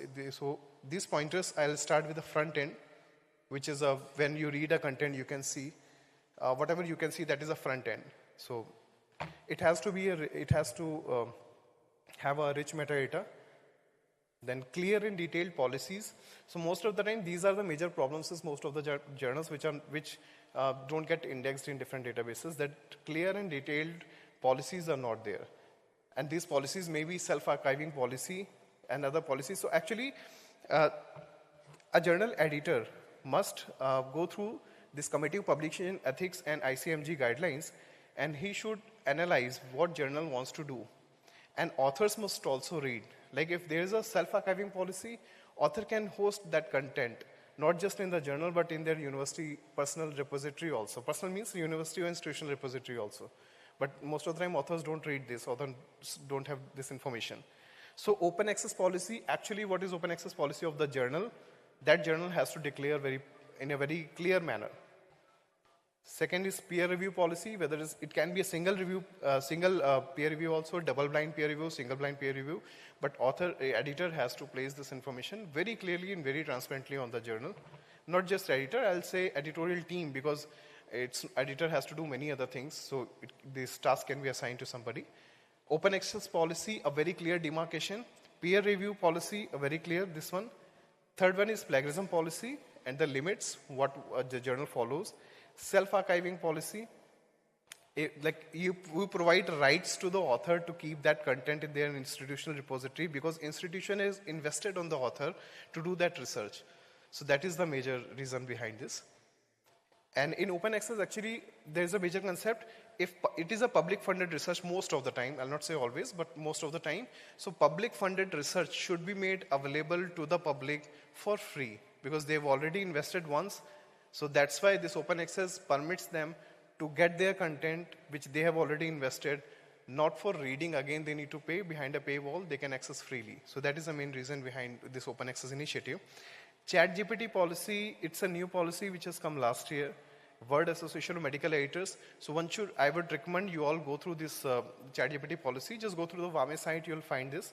And so it has provided the information, how much do you need to use this ChatGPT and how much you need to restrict yourself. What is the current actually publication? Most of the publishers are accepting. so that you will get the idea. Otherwise, this is a widely, freely available platform, so people may use. But again, it can be tracked. Everything can be tracked. Digitally, anything can be tracked, and there are many tools available for this. So you should go through this policy to identify what you need to do with your research. And then licensing policy, it's a Creative Commons policy, how much a user, a reader can use without asking you. So this kind of policies, one has to present on the journal side. Digital preservation policy, like Loxes I mentioned this platform.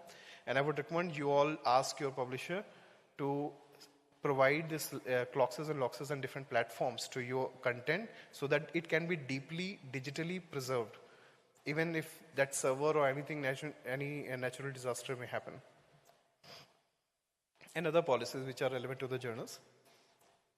Guidelines for the authors, reviewers, and editors, it has to be there on the website. Most of the time, when a journal goes for indexing in PubMed and other platforms, I'm giving you this complete detailed information. They do the primary testing and they see these policies are mentioned clearly or not. A journal website must have author instructions with complete detail and the hyperlinks where they want authors to refer to. Publishing with rich metadata is a requirement where your content will be, if your content you want to be cited more, you must provide the rich metadata, and publisher must facilitate the publication of rich metadata of your content. Metadata is always like abstract, author name, author details, complete affiliations, corresponding email IDs and everything. So references and all. So that has to be very rich. It should not, most of the time journals have all the abstract and other information, but references are not there. So it has to be much rich metadata on the website. Contact and communication information for any instant communication, and then copyright ownership must be declared on the site. If journal wants authors to be copyright owner, or journal wants to keep this copyrights, it must be declared clearly.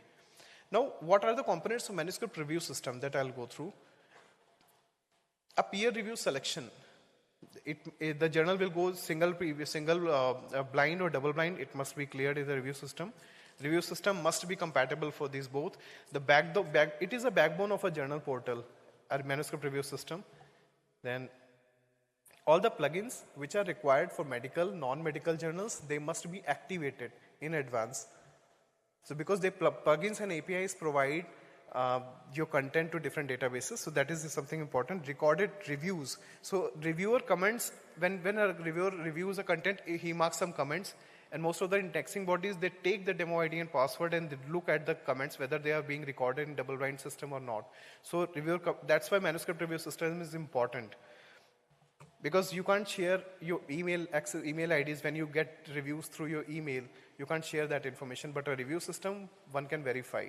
Then timelines, obviously. So while reviewing, they also see what is the timeline from submission to acceptance or submission to review. So everything a system naturally provides authentic data. That's why manuscript review system is important. Data synchronization, I mentioned it again 2 times. Then publishing with rich metadata, it gets supported by the manuscript review system only, because authors, when submit their article, they provide major information in the review system. So these are the main components which a review system must have. Now, article production. So here, article production doesn't mean that just giving it a format and publish it online. It must go through a particular process, which is proofreading. Proofreading has to be done by some publishing experts. Then copy editing, the content must be presentable as per the global readership also. Because that content language, not just language, but content like how we are presenting the units, how we are categorizing the heading and subheadings, everything is being assessed and read by global readers. So copy editing is required, which we all know. Then typesetting with the meta tagging, I already mentioned in my previous slide, XML developments, and cross-site DOI activation for all the articles, and other allied publishing requirements. This is one part which I wanted to focus, that citation index. Actually, a local ecosystem, this varies from geographies to geographies. Every country has its own current scenario, intellectual expertise, and plan for the future. So citation index actually it gives you the many tools. Many reasoning is required. Many reasoning are behind this particular decision whether a particular country wants to go for its own citation index or not. Because requirement of some European country might be different, requirement of Sri Lanka might be different, India might be different. So that's why every country decides to go for its own citation index. Anyway, Web of Science is providing that general metrics like as general impact factor and all. But again, it's a kind of global ranking. But every country must have its own citation index so that they can decide how much journals are performing in what stage and what new policies or where they need to focus upon. So global aspirations, obviously, it is done with the vision that our journals would have the capacity in coming 4 to 5 years to reach to a level where international contributors would be more. They would love to pay the article processing charges, sustain that journal cost, and publish in your journal. They would be interested. You will have much global content in your journal so that you can you can select the content which you want to publish, and the journal quality gets improved. It would have major citations, major readership also. The global aspiration, tools for assessment. Obviously, when you have a site, you have your own. Suppose Sri Lankan citation index. I'm just giving a name. So suppose if there is a citation index for the country, you will have your own assessment tool where you can analyze in which segment, in which subject area, which kind of research is happening around, how much this research is being read by other readers, and they are citing in their own research. So there could be many analytics which can be done through this assessment tool, so this citation index. That's why this is a kind of personalization, and furthermore a vision and policy development. Whatever happens, suppose after 5 years, a government wants to develop a new policy for next 10 years, they must have some readable data, evidence-based decision can be taken, which is the utmost priority for any journal. They publish the content which is evidence-based, and this citation index, they provide these assessment tools and analytics which they can use. Furthermore, global collaborations. So when you have a citation index, you will have many analytics. You can decide that in this particular subject area, where we need to collaborate with different global bodies. Sometimes what happens, these citation index bodies, they also provide a platform which you can term as an author hub kind of.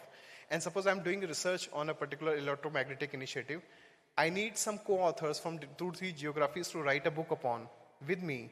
So if there is an author hub where we are connected, we know at which university who is doing the same work, we can connect. It can start from a country itself, and then it can expand its database where all the contributors from nearby countries, they can connect, and people can easily connect, and they can understand. They can find their own, I would say, peer or maybe colleague to work upon in future in his own research or her own research. So that is something a citation index can provide, and this citation index will also give you the opportunity to analyze through that. It can have a very long-term impact. You can decide your IPR policy, patent policies, and you can also decide how your patents are working. Because citation is not just a journal citation or research citation, your patent citation also matters. Web of Science has this platform, this system in its place. But again, if Sri Lankan citation index kind of initiative may happen, and that can provide that analysis also, how much patents in which segment are performing, giving how much outcome. How particular patent can, then you can explore that this particular segment patents can be commercialized well for a profitable manner. So this IPR thing can be taken care of through citation index also. Now there are some other pointers which just 2-3 pointers I wanted to mention. Okay. That for a journal, be focused, I would suggest there could be some global collaborations which may happen. Development is required on the journal website, how to present the data. Also, it will upgrade the authors to provide the rich metadata in place, but that awareness or that workshop, I think this workshop can help upskilling all the authors. Second thing also, this production work, what happened, there is one story in one line I just want to conclude. That something we have seen in India, India right now you can see most of the content which is getting published in Elsevier, Springer, PLOS and other journals.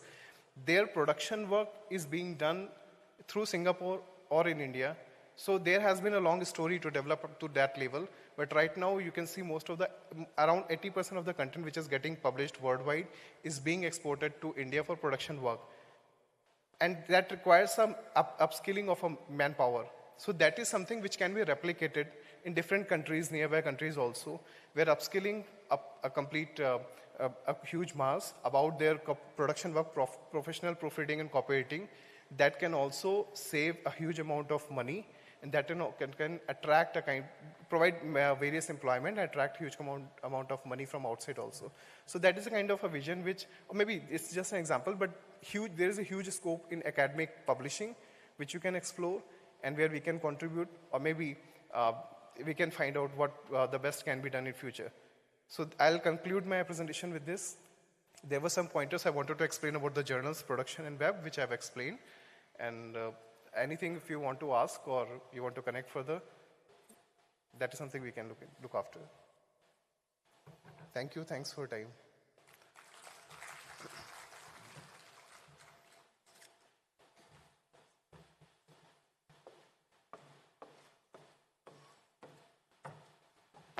Thank you, Mr. Shukla. Joining us online, we have a guest speaker, Professor Muhammad Ali Ismail. He is the chairman of the Department of Computer and Information Systems Engineering and director of the National Center in Big Data and Cloud Computing at the NED University of Engineering and Technology in Pakistan. Professor Ismail has a PhD in high-performance computing and parallel processing. He has authored 45 research papers and has 18 years of teaching experience. We will now listen to Professor Ismail speaking on new challenges and opportunities in digital education. Good morning, everyone. Do I am audible? Yes, I am audible. Yes, sir, you're audible. Thank you. Honorable Minister, Chairman, Director General NSF, Head National Science Library, Resource Center, other dignitaries, ladies and gentlemen, a very warm good morning. And first of all, to start with, thank you very much for inviting me on this great occasion. And obviously, what I am be a part of this, I am feeling proud.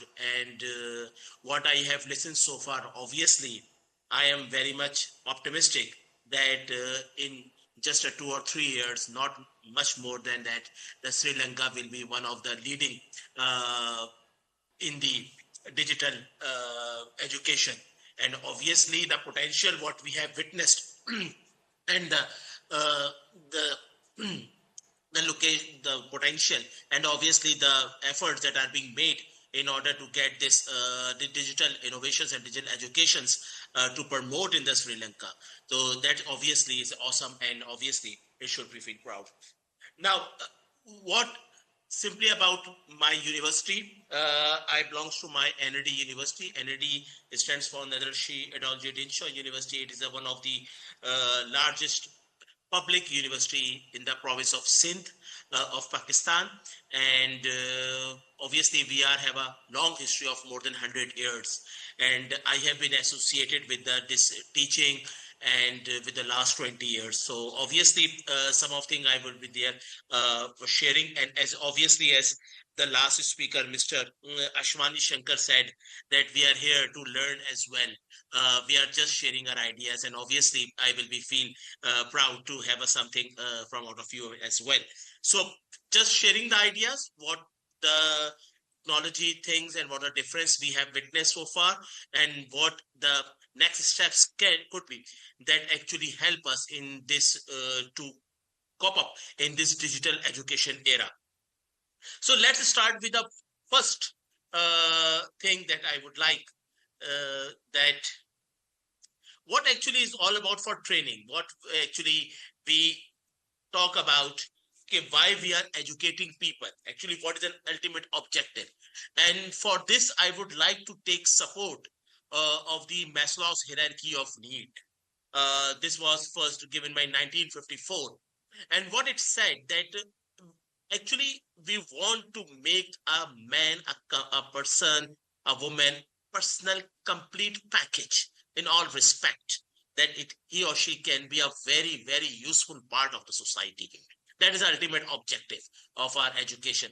And obviously, if we just give a quick look of this Maslow's hierarchy. So starting with the physiological needs, obviously that is the utmost demand. We need oxygen and water, obviously, and afterwards we come up with the safety. And after getting the things secured, we started to give some good relations with us, that love, friendship, and so on. After covering that as well, now it's a time that where the educators start to comes in.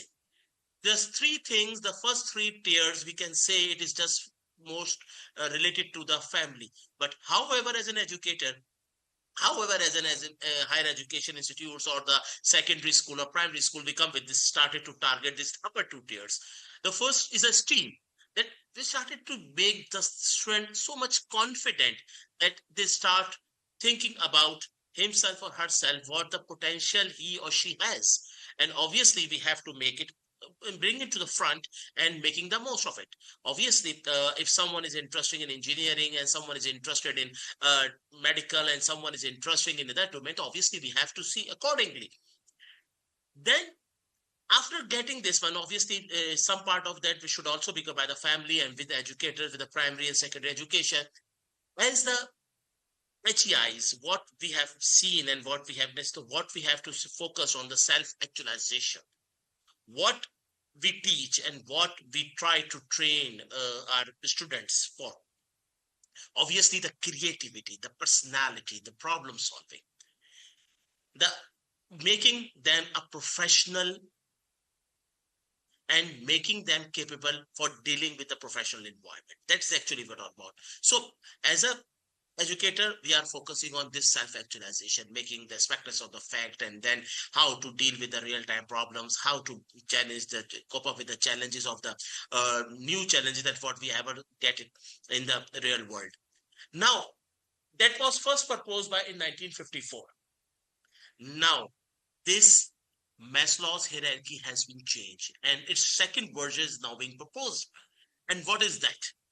Coming to the point, that's it. Everything is now technology. It has been now replaced by the digital phenomena.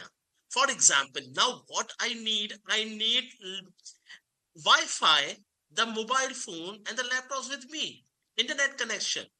Believe me, in the conference, when we attend the conference or this workshop, we, I think, ask for water secondly, but we ask for the Wi-Fi connection first. That's the thing that we are looking for. Yeah, is there Wi-Fi available? How I can connect my laptop? This is now becomes the first physical things that we actually need for. The technology has just come up, this is spread so far. And afterwards, what about the safety? The safety has been replicated with the digital safety, digital cyber security. I always keep trying to keep my password secure, whether my house is open or not, but I would like to keep my mobile secure. Whether I don't know about my duplicate keys of my house or a car, but I must be very much careful about my password of the Gmail account and the Twitter. I can allow someone to drive my car, but I will never allow my Facebook account or other Gmail account to use by the others. That's now become the conceptual change. The things are being changed. So obviously, this is a digital innovation, the digital thing that we have come across in our life. So thirdly, the loves, the belongings, the families, the relationships, now all are also being digitized. I will be sure, and obviously you will second me, or that the physical friends with you have is very much less than the digital friends you have on your Facebooks and your Skype and on your WhatsApp. And obviously it's a good thing and it's a good change. Now, many of the even the physical friends that we usually meet, but obviously we have some time to talk on the WhatsApp and the Facebook, and it's okay then. It has some negative perception as well. I'm not talking about that one. Obviously, this is another side of the psychology, what we are having as a human. But right now, the friends now we have is all on social media. It's a digital, the friends we have. Now, the stream, what we need, what I'm looking for, that actually what I can do it. I post my tweets, people like it, or I make my article published. I make my creativity and published on the Instagrams. And I always be loving to get my feedback. And if anyone started to like me, so obviously it will boost my confidence. Oh, yes, I can write well, I can talk well, I can argue well, I can draw well, I can make a poetry well. So obviously, yes, but so that's the streams what we are getting from now. It's from my social media websites, from the internet, the digital. And now, obviously, the part that the educators, what we are, as early said, that is a self-actualization being what I think that it should be our prime responsibility of being a HEIs, that the self-actualization and how we make it capable that he or she can make a very powerful LinkedIn profile.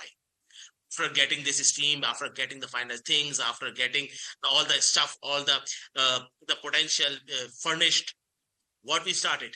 For example, after 4 years of graduation, I will say, okay, you have a LinkedIn profile, a very strong one, that actually you can digitally represent yourself. Now, many of the time, you are aware that we may have a very last step of a physical meeting or online meeting. But before that, what we see is digital presence. So obviously, and similarly for the YouTube, obviously, with respect to the multimedia content creators, we talk about the YouTube creators. So there are a number of platforms where actually we have a strong profile, a strong physical, strong digital presence. And actually we are being renowned by it. So this is the thing. And actually the discussing for this pyramids is what? That obviously it is all about digital era. And being the responsible of HEIs, the higher education institutes, and the university bloggers, educators, we have to think like this and we have to act like this. Obviously, no doubt, many of the things have been changed, but obviously these changes might be, we can consider that maybe some are forcefully and some are willing. So everything what to accept now, that's a willingness, that what actually. Now, coming to the next level, considering all these digital aspects with respect to the education, what the things can be. What are the different possibilities? Obviously, this is not the final one. This is not but we are limiting ourselves with this 1, 2, 3, 4, 5 different type where an educator and the institutes or the universities or the higher education institutes can look into, where they can make them things better, or the things are evolving with respect to the education. Let's start with the first one. There's a multimedia learning platform. Then we have a digital tools for finding information. These are being grown up. So obviously we will see and look into details of things about that one. Now we have many digital tools for using information, continuously making more and more insightfuls. Now we have many digital tools to support writing, as obviously my last week also said about the research publications. For most of the things as a researchers and HEI is focusing on the specifically.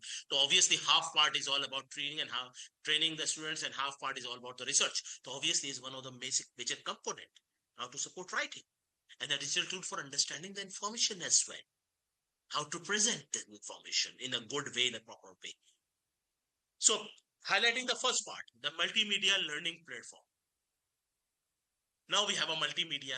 What is all about? That a platform where we can integrate the artificial intelligence, the multimedia contents, the intelligent searching, the interaction, all in the stuff. And there are a number of things and number of sites available, there are platforms available, which are commonly we are using it and now merging as well. So if we further divide it, for example, if we further expand with a multimedia learning platform, how the different types of their behavior can be. So one is a general purpose multimedia learning platforms, what we have. And among top is the Google Classroom. Is one of the digital. And it is a prime time to opt that one. Obviously, I'm not supporting the specific Google, but obviously the digital classrooms are now being introduced.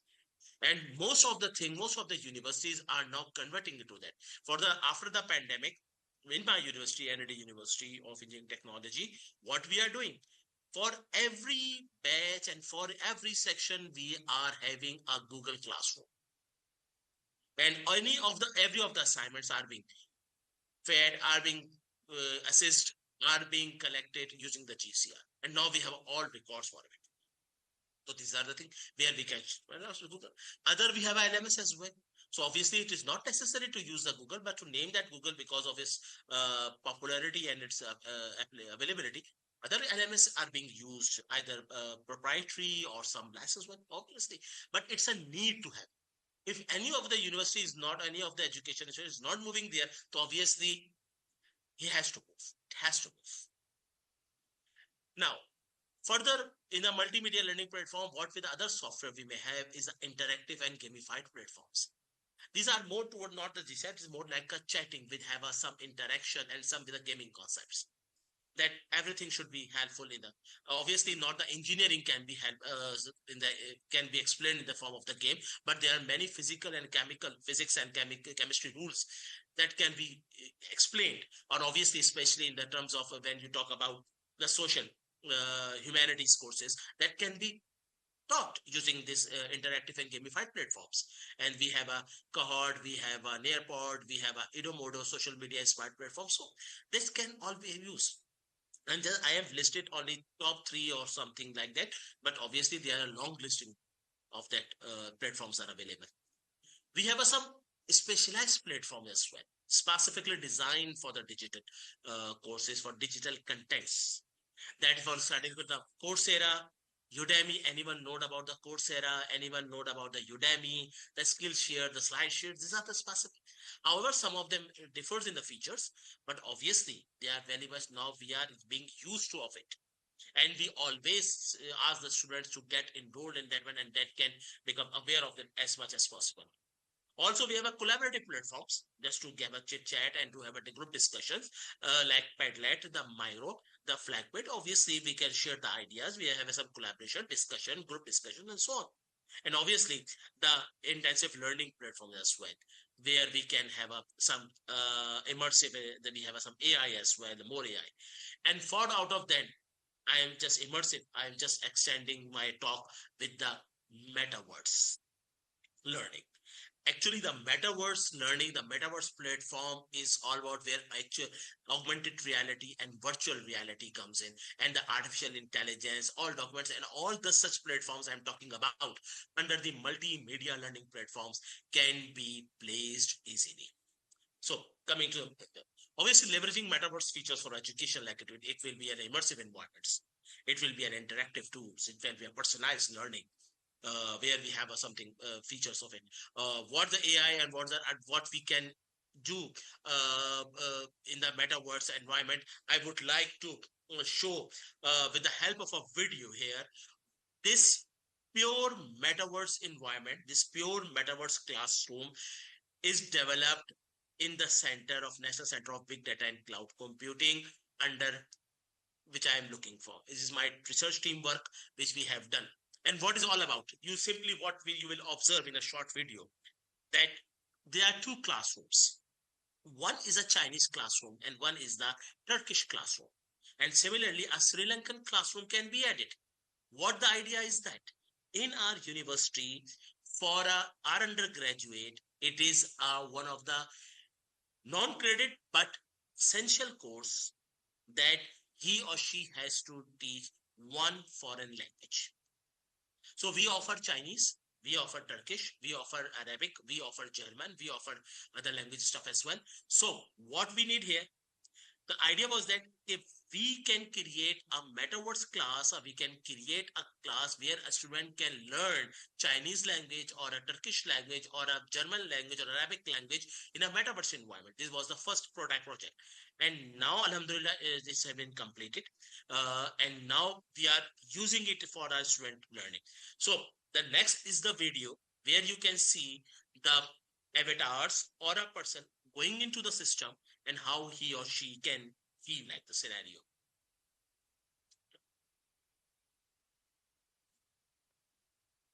Is this a bit? You can see the video and you can listen as well. Anyone, please?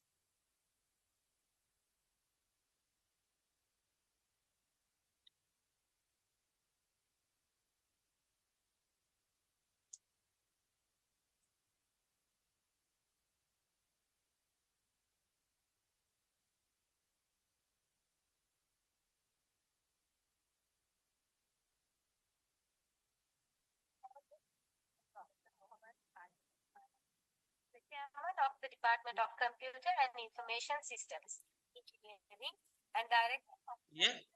Yeah, please. Yes, can hear. Yeah, thank you.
Now coming, this all this is developed at NLD University, and what the idea is, obviously now you have some experience that we have a different classrooms. A student can enter into a meta environment and artificial, the AV and the virtual environment, where he or she can learn the different languages, and it's totally communicating with the metaverse. The avatars can communicate with each other, and at any time you can be logged in. All of the examination, all of the content, the material are stored in a classroom, and every student is registered with its roll number. So this is the technology. This is a digital thing. Now, a person who is not in the at any university, he or she can join this classroom at any time and can make use of the data available, make use of the content available, and get his course cleared. This is the one important, the use of the AI. So obviously these are some of the examples, the further benefits of interactive learning experience. We can have some virtual field trips as well. We are working on it. We are creating digital twins for this metaverse environment for different, for example, electrical engineering plant, electric power plant can be never be, nuclear power plant obviously can never be visited. So obviously we may have an option that we can make up that digital twin for it, and then we have our engineers or our graduates can move there and then have some experience of it. We have collaborative projects as well. For example, a student is sitting at NAD and a student in Sri Lanka in Colombo University. Obviously, they can share the projects and make a collaborative projects in such a way. And obviously, implementing visual learning tools, real-time communication. Obviously, as you will never feel that you are not you are at a distance. You are simply seems that to be our avatar are feeling to talk to each other, and they are feeling same to be in front of. Now, these are some features as well. Coming to the next point, because of the time limitation, I have to limit myself. Second, what they have is a digital tools for finding information. This is another point where their things are being changed rapidly. And obviously, we can find different, we can say different sectors or different parts of it where we can place these digital tools into. Number one, the search engines. We started with a Bing, and then now we have a Google search. And now what you are witnessing for the last year or two, this Google search has been revolutionized, has been changed a lot. They are continuously trying to introduce AI and optimization in it. So obviously the Google search is also, the Bing is also trying to pop up with that one. And we have other search engines as well. And now the other complete topic about the search engines, we can have a detailed discussion on it. But obviously here right now, the search engines are being the search are being refined and digital tools are being connected. For example, reference and the rest are now being integrated with the search engines. You can use I have talked in the second column, reference and tools, the Google Scholar, the Public Man, the Zotero, they all can be connected directly to search engines. And now they can be integration part and they can be worked out in a single way. So the references are being now, as we talked about in the last presentation, again, I'm referring to the references, the metadata is of utmost important. And now things are being published and how to get the information back to the who is citing that. It's also very important. If you are publishing something and if it's not being cited properly, so actually you are losing your intellectual property. It is yours as per the license agreement you have done. So obviously it should be cited properly. And for this all searching, the Google Scholar, etc., and others are trying to integrate business references. We have also content aggregators as well. Under the digital tools, we can create the content and aggregate for you and present in a good form, in a present form. There's a Feedly, the Pocket, the Flipboards, all this stuff, which will help you in a daily life. And then we have some QA platform as well. Obviously, it's also a digital one, which is getting more and more advanced as the time is going on, integrating all of this AI stuff and all of this digital innovation. These are the Quora, the Stack Exchange. Many of the scholars are using the Quorum. We usually post the questions. And believe me, there are some of the questions are being reported by the chatbots, not by the human. Because if you are asking a question similar to that one, there are chatbots are being implemented that are replying you back. And you are supposing that it is a human.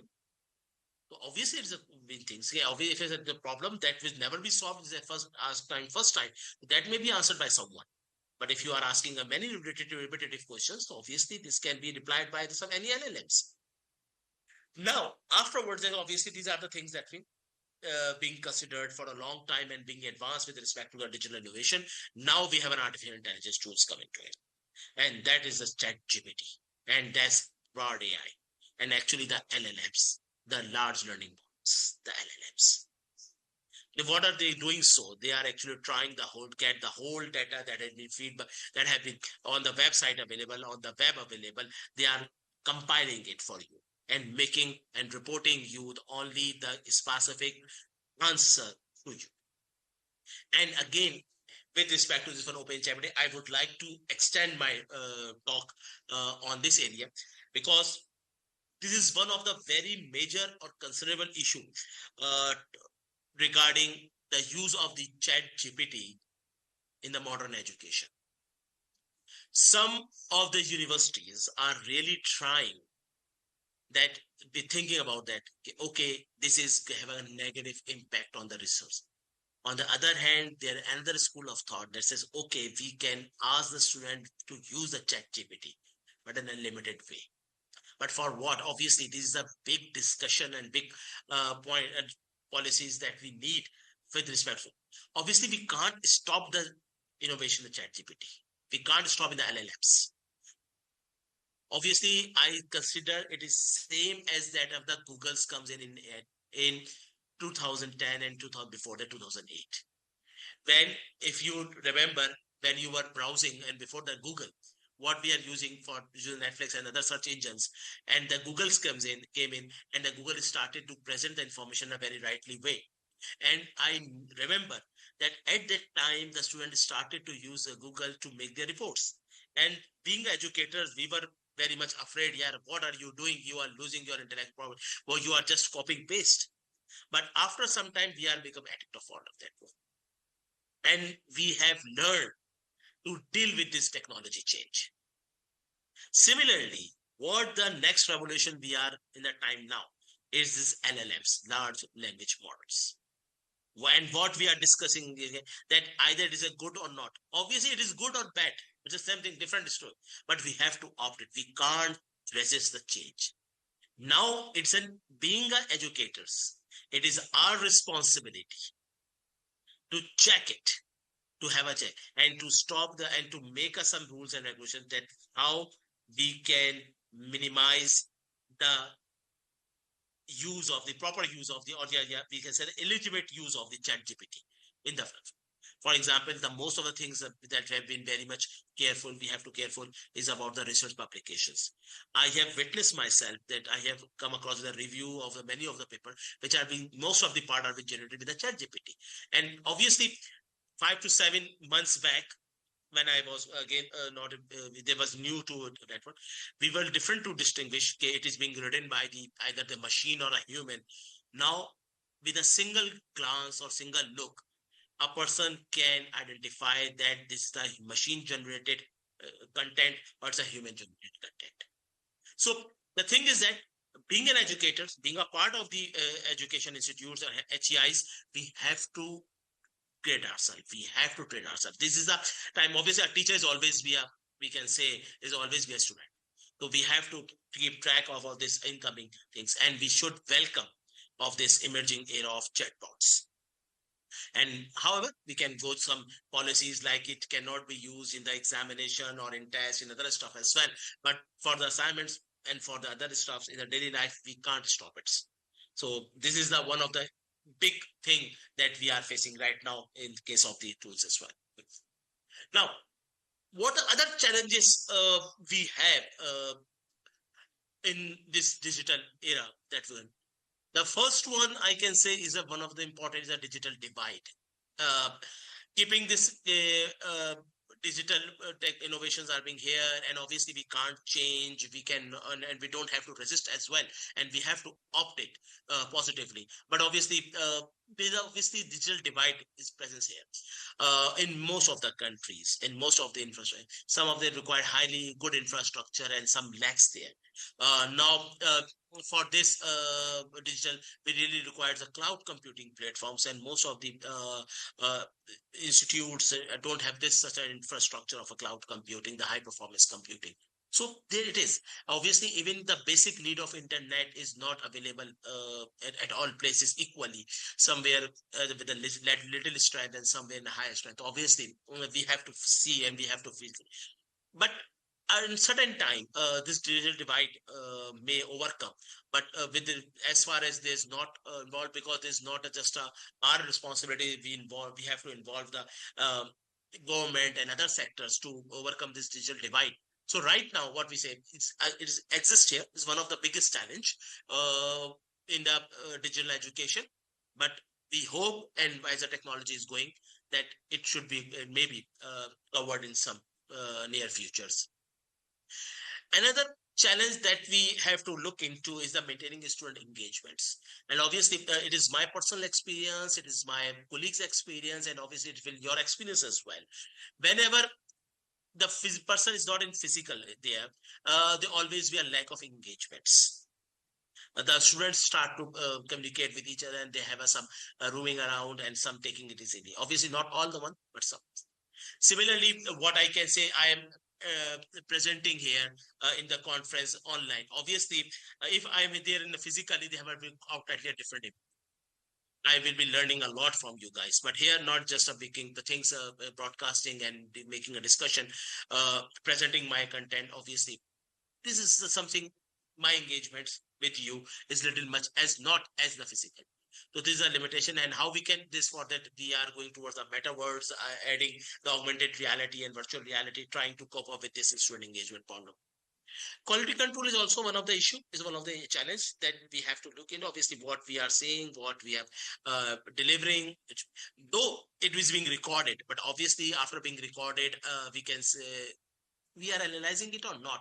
Obviously not. And you will be obviously witnessing that most of the data available on the net is not as much on the upmark that it should be. The quality is also very much important. We are losing somehow. However, I am optimistic that in some time we will have some good quality control over it as well. Cybersecurity, obviously, whenever there's a net, there's cybersecurity issues involved. Limited tech professionalism, obviously, this is another one of the change. The willingness of the teacher, the willingness of the people to adopt this change. As I said, many of the people will limit that, okay, don't use the LLMs, don't use the chatbot, don't use the meta words. It's all about don't use. Even I know many of the faculty members who are still writing on the whiteboards. And it's good. I'm not saying that it's not right, lightly, but they're saying, okay, we will continue. We are at the age of, in certain higher ages that, okay, we have completed our life on writing on the whiteboard. We are not used to present on the PPTs. We are not used to use the digital softwares to present our data or lectures. So this is a part that we have a limited tech. Obviously, we have to engage them and to convince them, okay, this is the thing that we have to opt. Not pedagogical changes, that's important, and the social and psychological barriers. Obviously, they have a different. Whenever you talk about the online, when you talk about the digital, so obviously there's always be a global accessibility of you, global availability. And but again, if in my for Pakistan, if I say something, maybe it's not good for the other countries, and say vice versa. So this is a thing that we have to take care of this one, because bluntly, I cannot say everything. I have to make sure that whatever being transmitted on a digital, what are being delivered to they should be controlled. As well, because this audience can be a global audience. And obviously the cultural and the contextual barriers, what I have said, in my terms, obviously what I am taking and what the other is taking up. Obviously, this is all about the things, the challenges that what I, in my opinion, and what the other literature says that it comes in. And maybe some of them may be added, others, and you have a different challenges you have encountered. But these are some of the challenges. The change obviously can never be by a single person. It always required the role or involvement of all other stakeholders as well. And here, what I believe that for digital communication, for digital education, there are the 4 different stakeholders that we should take part of it. We should be on board.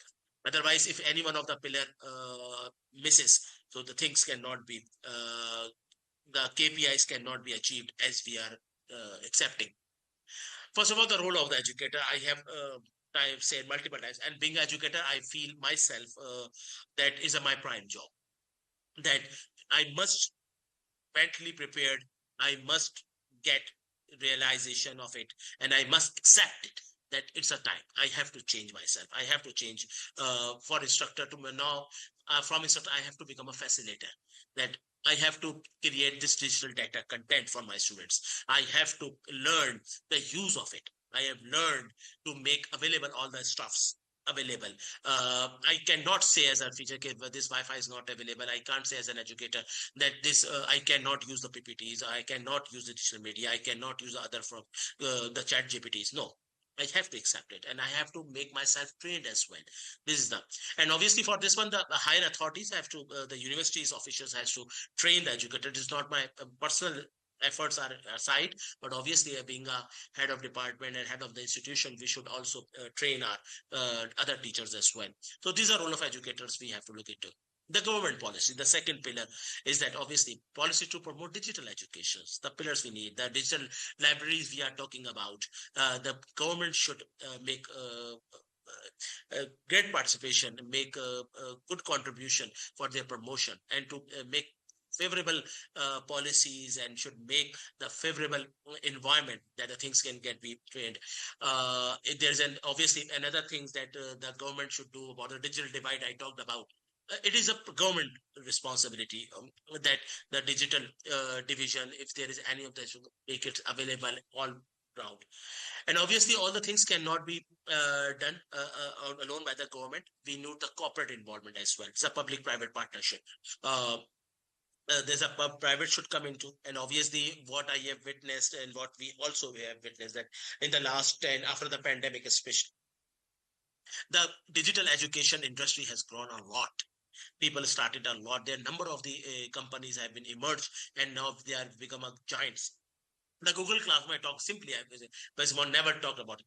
Similarly, the use of this Zoom and this online meetings, they will never be used in such a, but after the pandemic, now it become a, everyone knows about it. They have enhanced the software, and obviously they, wherever the net is not available, where the other stuff is not available, they make their cooperation with the government and other sectors to make this things or digital tech available for the everyone. And finally, and another important, the student perspective. Understand the learner needs. Obviously, this is a thing that understand the learner need is what the student have a different psyche. Every student, what I say that if anyone has a different faces, the same as a different psychology, different behavior. Someone likes, someone does not like, someone like this content. Maybe in front of you, many of the people say that there's a bluing. They will be liking if it's in a green. Maybe someone like if it is in a yellow. But obviously, if it's a blue, people having the blue color good will, so obviously they will be more attractive to this one. But other who don't like blue may be feeling that, okay, ultimately not willingly, but obviously unintentionally, they will be thinking that, okay, this slide is not good today, because they don't like blue color. This is a problem that the student perspective we have. The audience perspective. If I make a digital content, obviously I should make it more generic as well, and then the student should accept it. I don't have. Similarly, the feedbacks is always be welcome for a continuous improvement. The use of the selective multimedia, making the things interactive. Think about from the student perspective, and the student must think about what the students want to and how the students want to learn. So making all this stuff for the role of educators, corporate, government policies, and student perspective, I think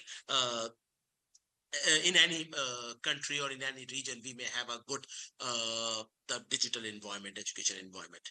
And there are some opportunities, just concluding my talk, because of time, the opportunities what we have with the digital is a global reach, the cost efficiency. Obviously, we understand we can cut down the cost, lifelong learning we have continuously.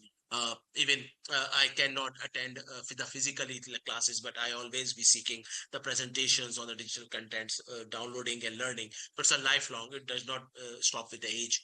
Enhance engagements, data-driven insights. Obviously, now we are having a data. Many of the people you have heard about the big data analytics, how it comes actually. Now, everything is digital. The public participation is digital. Data is digital. So now data is so much that we are going to analyze it. So another stream, the big data computing, the data analytics, the machine learning, it now is continuously evolving to analyze or to make use of this data. And obviously the need of the cloud is also increasing. The reason we have to push all of the data, the human data onto the single storage device. It is not possible for every institute to maintain this high performance computing center at their end. So obviously they usually put their data on the clouds and making all the computation and the stuff there. So it's also driving the other technology as well. This is something, innovation and creativity. Obviously, we can understand that you and we, if you can't design, so we need if there are any doctor or some secretaries available here, he or she can easily understand my behavior with respect to my presentation. He or she can understand what the color I have chosen, what the creativity I have done, how I have presented my content.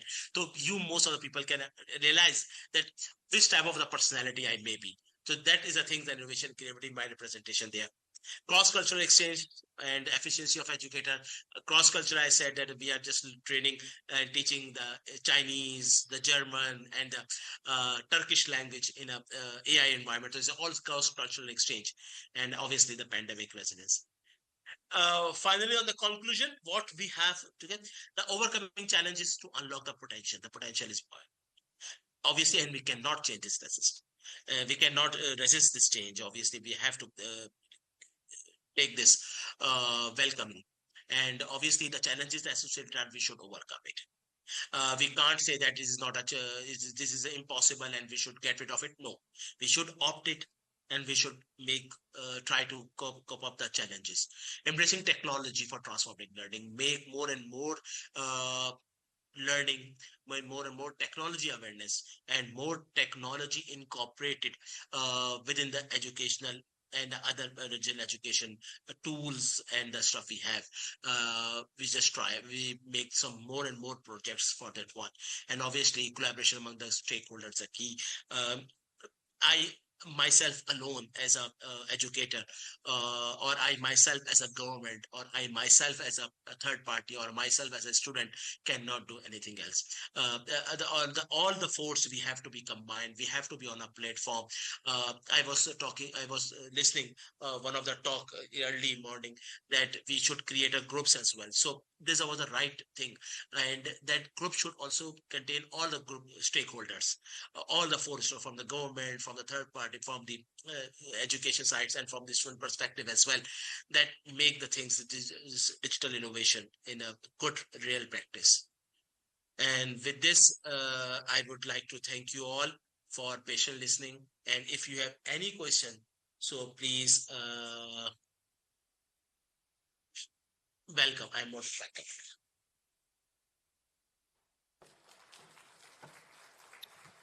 Thank you, Professor Ismail, for a very interesting presentation.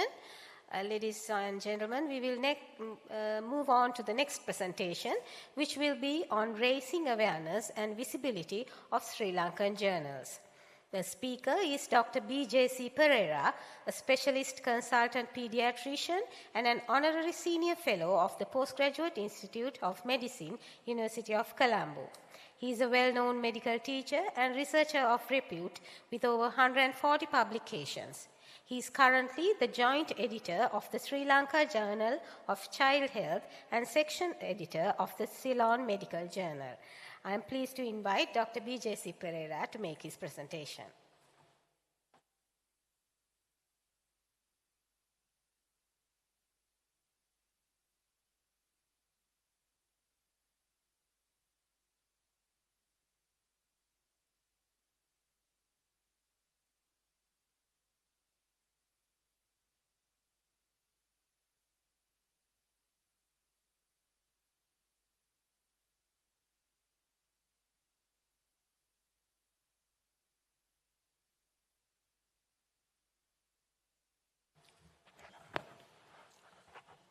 Thank you very much for those very kind words of introduction. I'm also very grateful to the National Science Council for asking me to talk to you today. Although I was given rather short notice, and this presentation had to be made within just 3 days, so I do apologize in advance for any shortcomings. So the topic given to me is raising awareness and visibility of Sri Lankan journals. So good morning to each and every one of you. Sri Lankans, unfortunately, all over the world are known for these characteristics. They are known as a barbaric race, corrupt to the core, a set of beggars, races of ill repute, warmongers, scroungers, dishonest to the limit.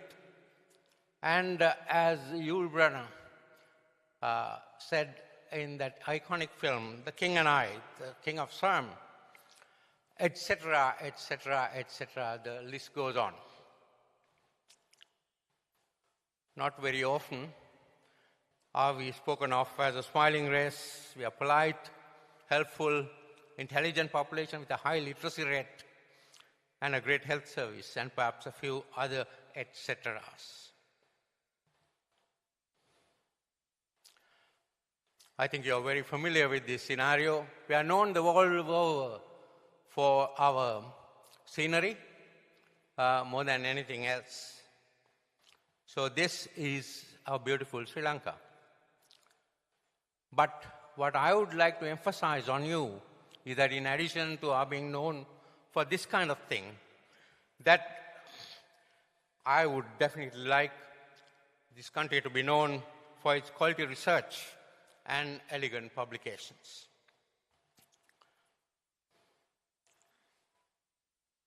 So there are, as you have heard, 150 plus Sri Lanka journals in Sri Lanka Journals online portal, which are there in the cloud and in the internet. But what we do in Sri Lanka has to get through to the rest of the world. And that's how it goes. Unless our research goes across to the rest of the world, it's not really worthwhile doing research in this country. So, global exposure of our journals should be the ultimate goal. And that is what this talk is going to be all about. It's a huge task, but it is not impossible. It is a can-do job.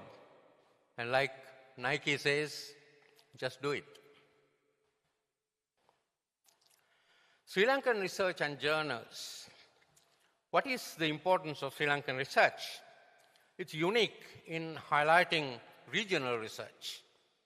And I think you might realize by now, from what has been told you already, even artificial intelligence needs data from different areas.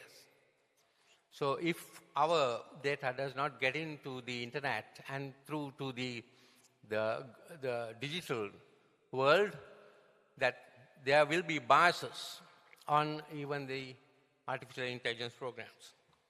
And also, we need bridging of the gaps in global knowledge so that if you just have as an example, if you have an article on myocardial infarction or a heart attack in a journal like a Sri Lankan journal, many people around the world will not be too interested because there are much better articles on this in the international literature. Whereas if we write about dengue from one of our journals, well, that will be looked at very carefully and seriously. The challenges we face are low visibility of our journals internationally. We have language issues because English is our second language. We have poor recognition in global indexing, and many people from right around the world think that we have just a set of monkeys who have just come down from the trees. That is nothing worthwhile happening in this country. And limited access to other countries, inadequate funding, obviously. And this presentation aims to propose actionable strategies for elevating and enhancing local journals. Let's look at the current landscape a little bit further. Data on local journals.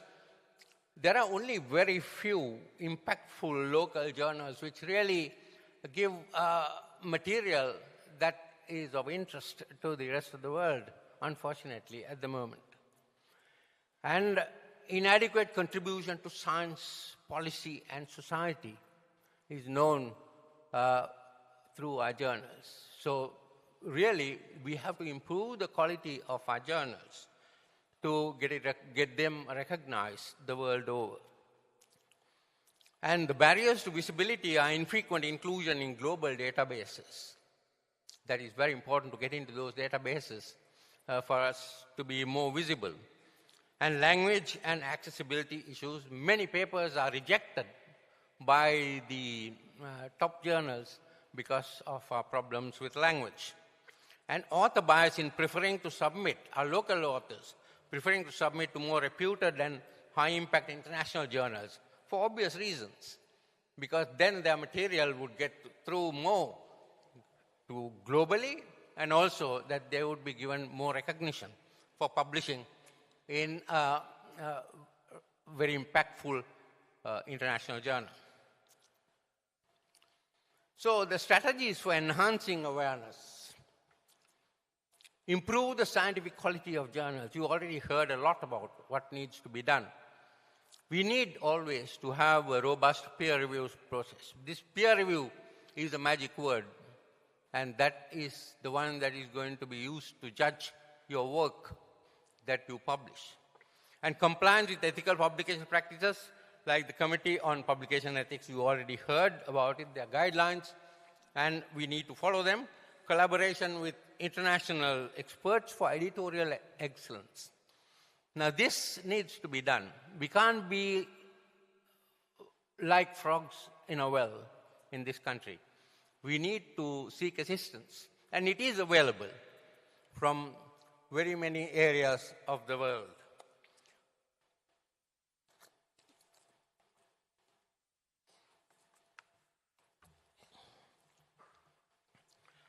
And you have to embrace technology again. You heard quite a lot about it. User-friendly websites, open access publishing, plagiarism and artificial intelligence usage checking programs, and indexing in recognized platforms like, for us, at least in the medical journals, PubMed, Scopus, and the directory of open access journals, which is the whitelist of top quality journals, as compared to the Beagle's blacklist of undesirable predatory journals. And equally important, provision of policy advocacy by Sri Lanka itself. The role of the political support that we need. And I'm told that the Honorable Prime Minister is expected any moment. I think we will, towards the end of my presentation, will make sure that we make it quite clear to her as well. And of course, funding initiatives. So there is a need for a call for action.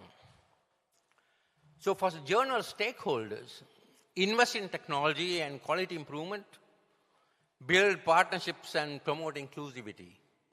These are two things that are going to be very helpful to improve the quality of the journals. For researchers and scholars, please publish in local journals. And for that, I think they should be provided rewards and recognition, especially at a national scale. Then only they will be promoted or kind of induced to publish in local journals. And actively cite and promote them, because when they publish their own work, very often people do not cite our work that have been done in our country in their articles. They prefer to quote or cite someone from another international journal. So I think we should really have a sense of longing for our own work to be able to do that. And for policymakers, provide grants and subsidies and recognize local journals in national academic evaluation systems. This is not done at the moment. Now, even in the presidential awards for excellence in research, they look for publications in science citation index journals and things like that. They won't even use Scopus recognized or indexed journals. I don't think that is appropriate. I think we have to honor our own researchers for the work they do. Now, this is one of the journals that I work with. I have highlighted some of the more important things. I'm not going into details of this because for time constraints. But it is indexed in PubMed, Medline, Thomson Reuters, Extended Science Citation Index, Biosys, Scopus, Embase, Kavi, and EBSCO. So that's very good indexing. And this is the only medical journal in Sri Lanka that is indexed in PubMed. And look at the last bit. It joined Sri Lanka Journals Online platform in 2009, 1 year after it was started.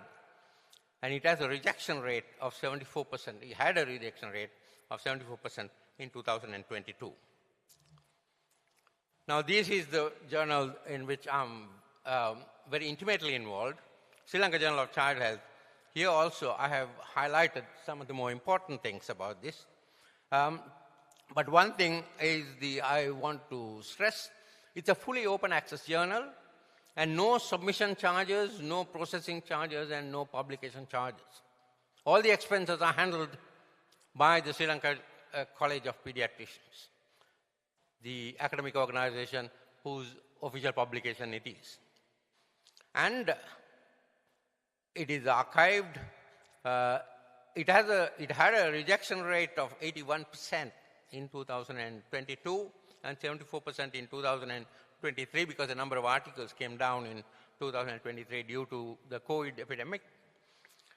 And it has been in the Sri Lanka Journal of Child Health platform from 2008. In fact, ours was the very first journal to join the platform. It was initially the Ceylon Journal of Child Health, started a long, long time ago. And it commenced in 1963 as an annual publication, and it was published uninterrupted and on time up to the present time. I have very nostalgic memories of this journal because my initiation into scientific writing was during the second half of my internship, just at 23 years of age, when I wrote the very first scientific paper. And it was a baptism by fire, because the reviewers got me to rewrite that paper 7 times. And the 8th time I refused to go back to the reviewers and went to the editor and said, "Madam, I cannot do this anymore." But she said, "No, it's good enough now, and we'll publish it." So that was published as the Crash-Simons syndrome, were a very, very rare medical condition, in the Ceylon Journal of Child Health in 1972. So that's what it was then. And now, the name has changed to Sri Lanka Journal of Child Health. It's the very same journal. And I'm the joint editor from the year 2000 up to now, 24 years. Now, Dr. Stella de Silva, I think many of you probably know her, by name at least, was the joint editor of this journal from 1967 to 2003 for a continuous period of 36 years. I think it is a world record. I can't think of any other journal, medical or otherwise, where there has been an editor for such a long time. And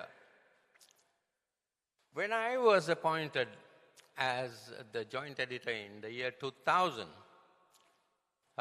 to the Sri Lanka Journal of Child Health, I was her practical understudy. I didn't know anything. She taught me everything that I know right now. And that is why in this slide, I put her image large as ever and mine very small. I was a little podian then. I probably am still.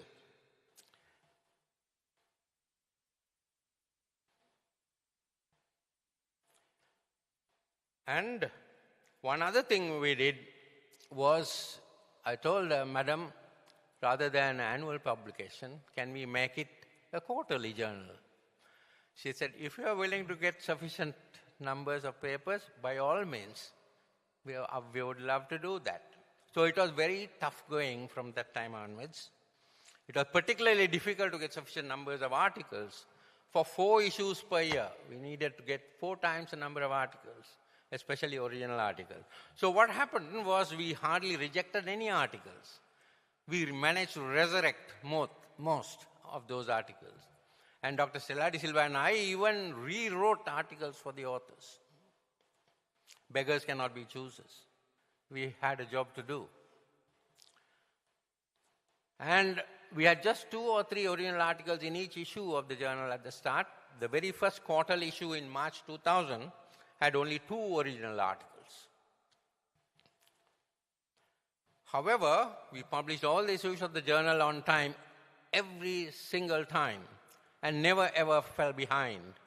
The journal issues came out on the first week of the months of March, June, September, and December. And in the year 2003, Dr. Stella De Silva finally decided to retire from the position of joint editor after 36 years of yeoman service to the scientific fraternity of Sri Lanka. So I was still retained for some reason or another, and then another one was appointed as the other joint editor. And that person you probably know better than me. It's Dr. Nimal Lucas, the former Sri Lankan table tennis champion and captain of the international teams. Well, he used to play tennis on a table, and I used to play tennis on terra firma. And we got on because of that, perhaps like a house on fire. So we decided that each one is good at certain things. So we kind of had delegated responsibilities. So here are the things that we did, the two of us. So you can see that some of the things are duplicated, but some are very firmly divided. Because my working principle or ethos is, if a machine is running well, do not go and put a monkey wrench in it. If someone is doing it well, don't intervene. And if a team is faring well, don't ever change it. So we had great support staff, fantastic editorial board, excellent panel of reviewers, useful band of international advisors, classy official publisher, that is Sri Lanka College of Pediatricians, and we had a superb printer. But please note, we had no secretarial assistance. All the secretarial work was done by the two joint editors. We didn't mind.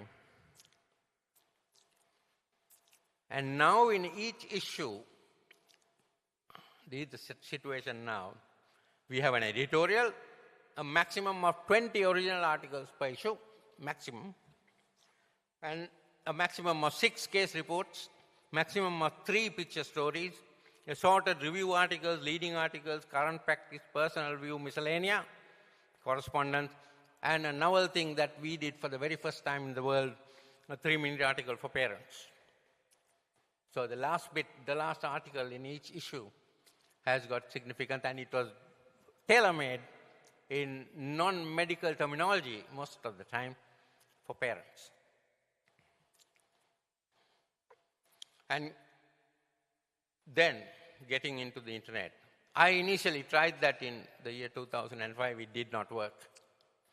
Resulted in very poor exposure of the journal. The need was for a proper electronic domain, which we didn't have at that time.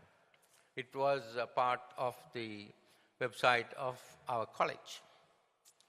Then came Sri Lanka Journals Online from INAS, Oxford, UK in 2008, and we were, as I said before, first to join. And as you would have heard over and over again on a television advertisement for Oxford business commitment, business conglomerate, when the world challenges, Oxford answers. And they did. The rest is history. It led to a massive increase in the readership of the Sri Lanka Journal of Child Health from all over the world. Now there are hits to that journal from, you name the country, it is there. And our savior was the Journals Online project. And this, as I said, I don't think I need to go into all the details of this, how Oxford started it. The first was the African Journals Online, and then it went on to all the Asian journals as well. And some of these have now moved to local management. And the Sri Lanka Journal of Child Health, Journals Online started in 2008, and as I said, we were the first to join. And it took just 2 weeks for us to upload PDFs of about something like 250 articles for the two joint editors. We had to do it personally. And our godmother for that instance was Mrs. Sue Cumming. She was due to come for this conference, but I think poor health prevented her being able to grace the occasion. She did everything for us, and she was the program officer of Oxford. And indexing and memberships, we have Scopus, Index Medicals for Southeast Asian region, and the lot. I don't think I need to go into all the details. And we are members of International Committee of Medical Journal Editors, Committee on Publication Ethics, and all of those things that are there that I have listed. And these are the rejection rates of some of the better-known sort of high-impact journals: British Medical Journal, Lancet, New England Journal of Medicine, Journal of the American Medical Association, or JAMA, and at least 3 of them are over 90, and 1 is over 80%. That means, at least for the BMJ, if you have 100 submissions, only 4 are printed or accepted and printed.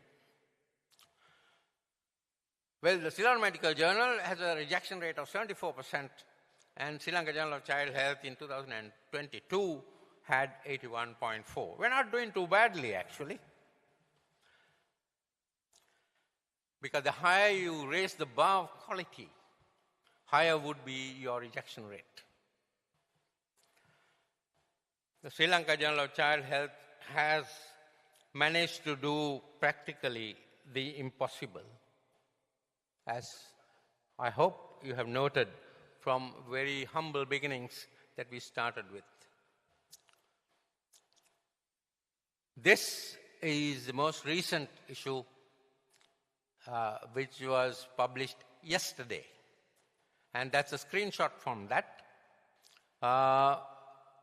that published on the 5th of December, as I said, for these issues on the allocated month within the first week that we have always published the journal. And this particular issue has an editorial, 10 original articles, 1 review article, 5 case reports, 2 picture stories, 1 correspondence, and 1 3-minute article for parents. We have really come a long way from the time we started, especially from the year 2000 when we made it a quarterly journal. Success doesn't happen overnight, ladies and gentlemen. And as the former United States Secretary of State Colin Powell said, success is the result of hard work, learning from failure, loyalty, and persistence.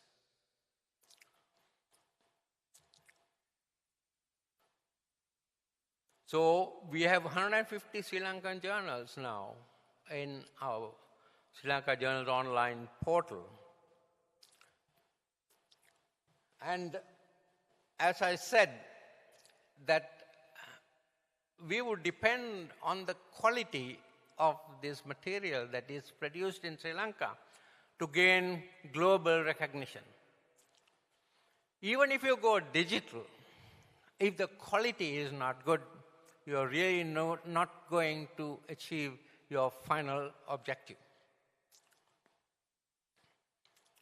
I wish the Prime Minister and the Honorable Minister for Science and Technology were here, because the next few slides are aimed at them.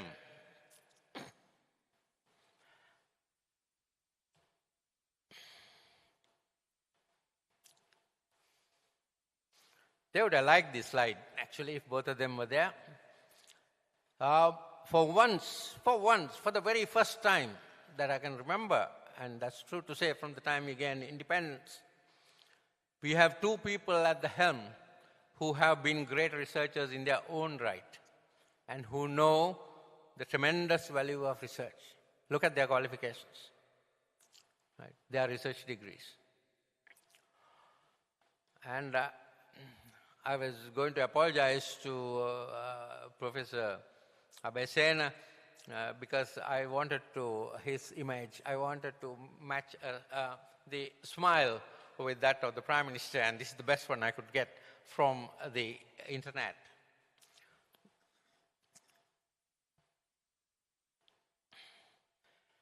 So this is what I was going to tell them, but for lack of time, I will present it to you now.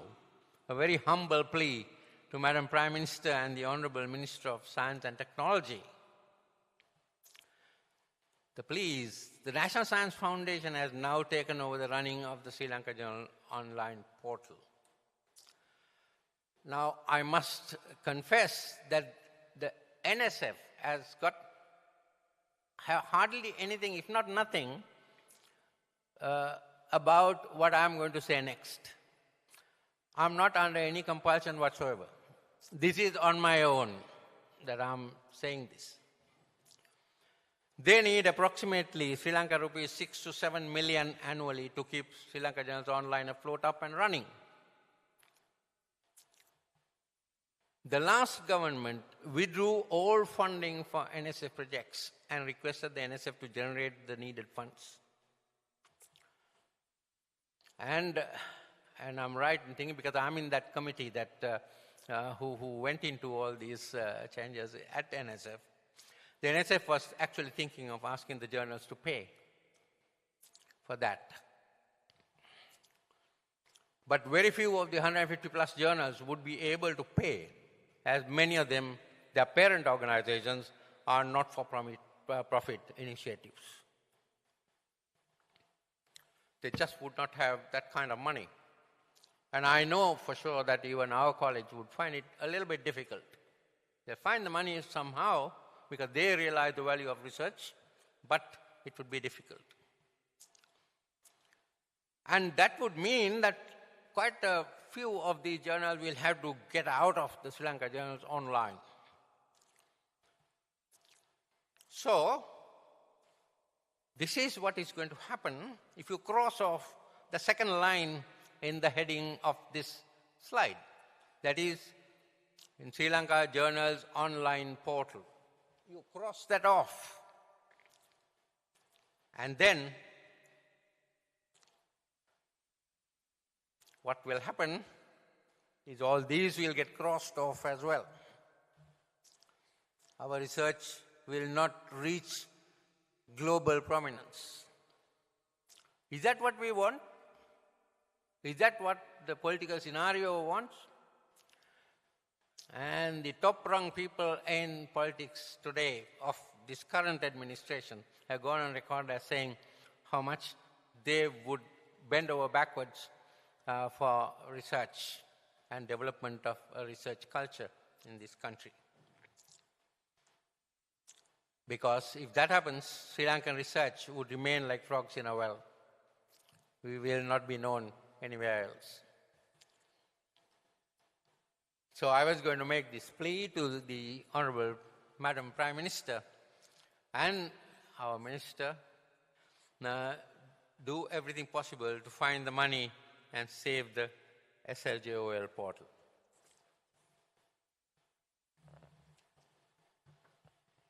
I'm sorry, but let me interrupt Dr. Pereira to announce the arrival of the chief guest.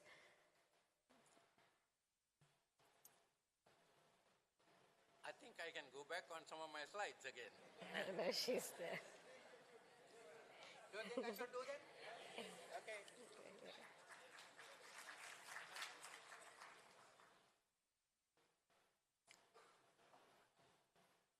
Yeah, okay.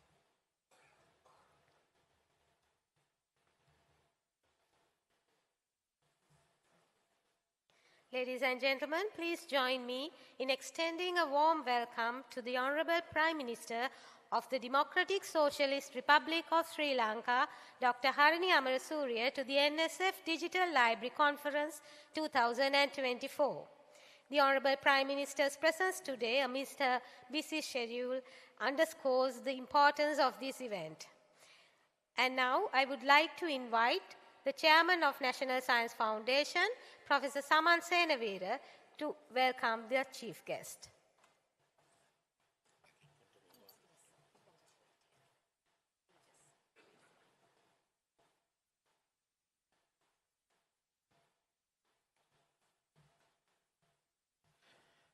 Good afternoon, and first of all, I want to warmly welcome the Honorable Prime Minister of Sri Lanka And especially, I want to thank, with the very busy schedule, she made this commitment to come and join with this forum, this conference.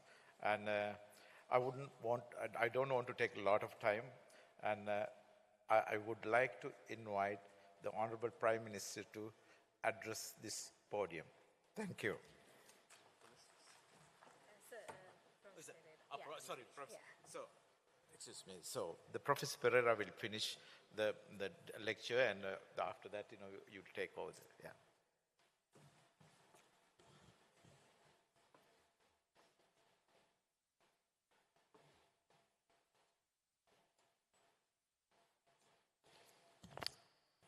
Thank you for giving me a professorship which I haven't got yet, at least. Madam Prime Minister, we welcome you most cordially. And I was hoping and praying that would get here before I finished. Because the next few slides are a plea for you. I've been talking about the success of some of our journals and the problems that some of our journals have had in trying to get our research to be seen globally. And just before your arrival, I said success doesn't happen overnight. And like the former United States Secretary of State, Colin Powell, said, success is the result of hard work, learning from failure, loyalty, and persistence. Now, we have, Madam Prime Minister, 150 plus Sri Lankan journals in this portal called Sri Lanka Journals Online. And that's the one that has taken all our research globally to be exposed to the rest of the world. And I started this talk by showing a slide where we are known all over the world for the wrong reasons. We are known as a barbaric race to a great extent. We were, at least. But now, it should be different. But I said, I would love to see us being recognized as a nation that produces decent research. And that is how it goes to the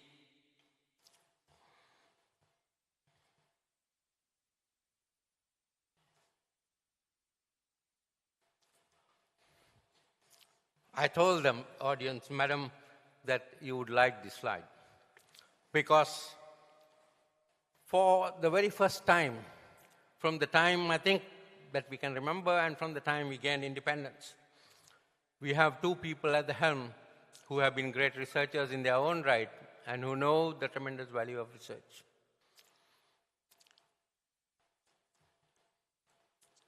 And then I was going to say this, a very humble plea to Madam Prime Minister and the Honorable Minister of Science and Technology, because the National Science Foundation has now taken over the running of the Sri Lanka Journals online portal. And I also said that I'm not under any sort of pressure to say these are, I'm saying these things on my own. NSF has nothing to do with what I'm going to say next. They need approximately Sri Lanka rupees 6 to 7 million annually to keep the Sri Lanka Journals online afloat, up and running. And actually, when I asked for this amount, they were a little reluctant to give me this. But then I had to sort of persuade them to be able to present this to the people who matter. The last government withdrew all funding, I think I'm right in saying this, for NSF projects and requested the NSF to generate their own funds. The NSF was thinking actually of asking the journals to pay.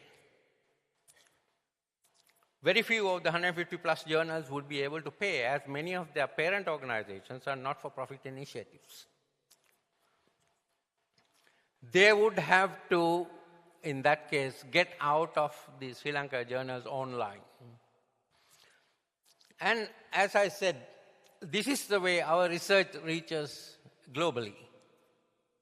And what will happen if this line goes for the second line of this title? That it gets knocked off. And so many of these journals will have to get out of the Sri Lanka journals online.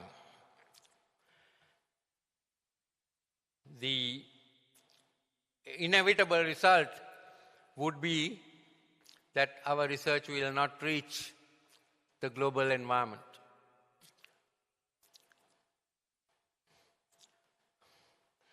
Sri Lankan research would remain like frogs in a well. We would not be known. We would not be recognized for our research. Please, please, please, Madam Prime Minister and Minister Sir, do everything possible to find the money and save the Sri Lanka Journals online portal. Ladies and gentlemen, Madam Prime Minister,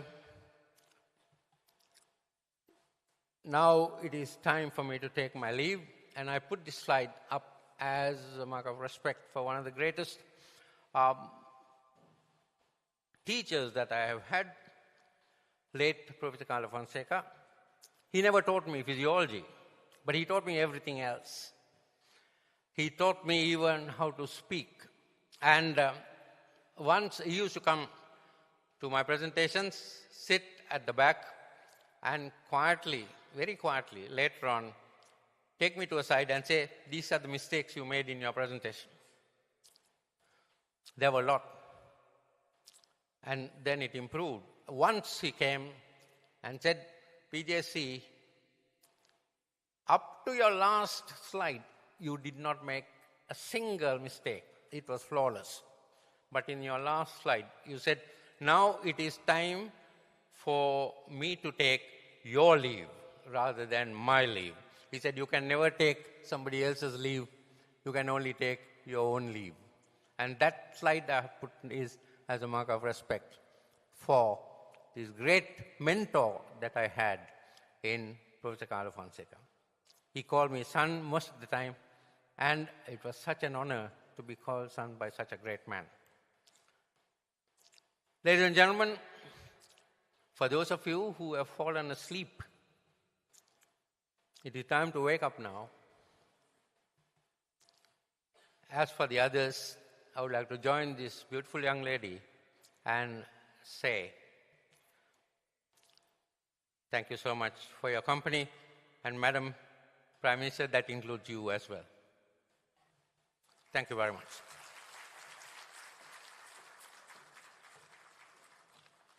Thank you, Professor Pereira, for an engaging presentation. I don't think anyone fell asleep. Ladies and gentlemen, it is my great honor to invite the Honorable Prime Minister, Dr. Harini Amarasuriya, to kindly address the gathering.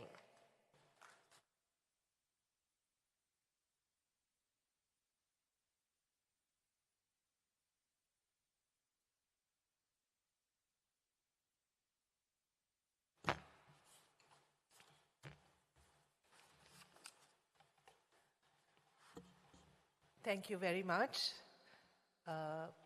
Colleagues, friends, members of the National Science Foundation, participants at this conference, thank you so much for inviting me to be present here today and to share a few thoughts with you. I'm very grateful, and I must apologize for not being able to be here at the launch. Today is a Parliament sitting day. This week is Parliament sitting week, so it's a bit difficult for me to be away in the mornings. But I'm very happy to be here, and it feels like I'm back in my familiar environment when I'm with those of you from the research community. The National Science Foundation is no stranger to me. I've served on the editorial board of the National Science Foundation Social Science Journal for several years, and I continued to serve on it even while I was in Parliament. I had to reluctantly leave once I became Prime Minister, but it gave me a chance to keep up with the research world in Sri Lanka, even when I took to full-time politics, and I was very grateful for that opportunity.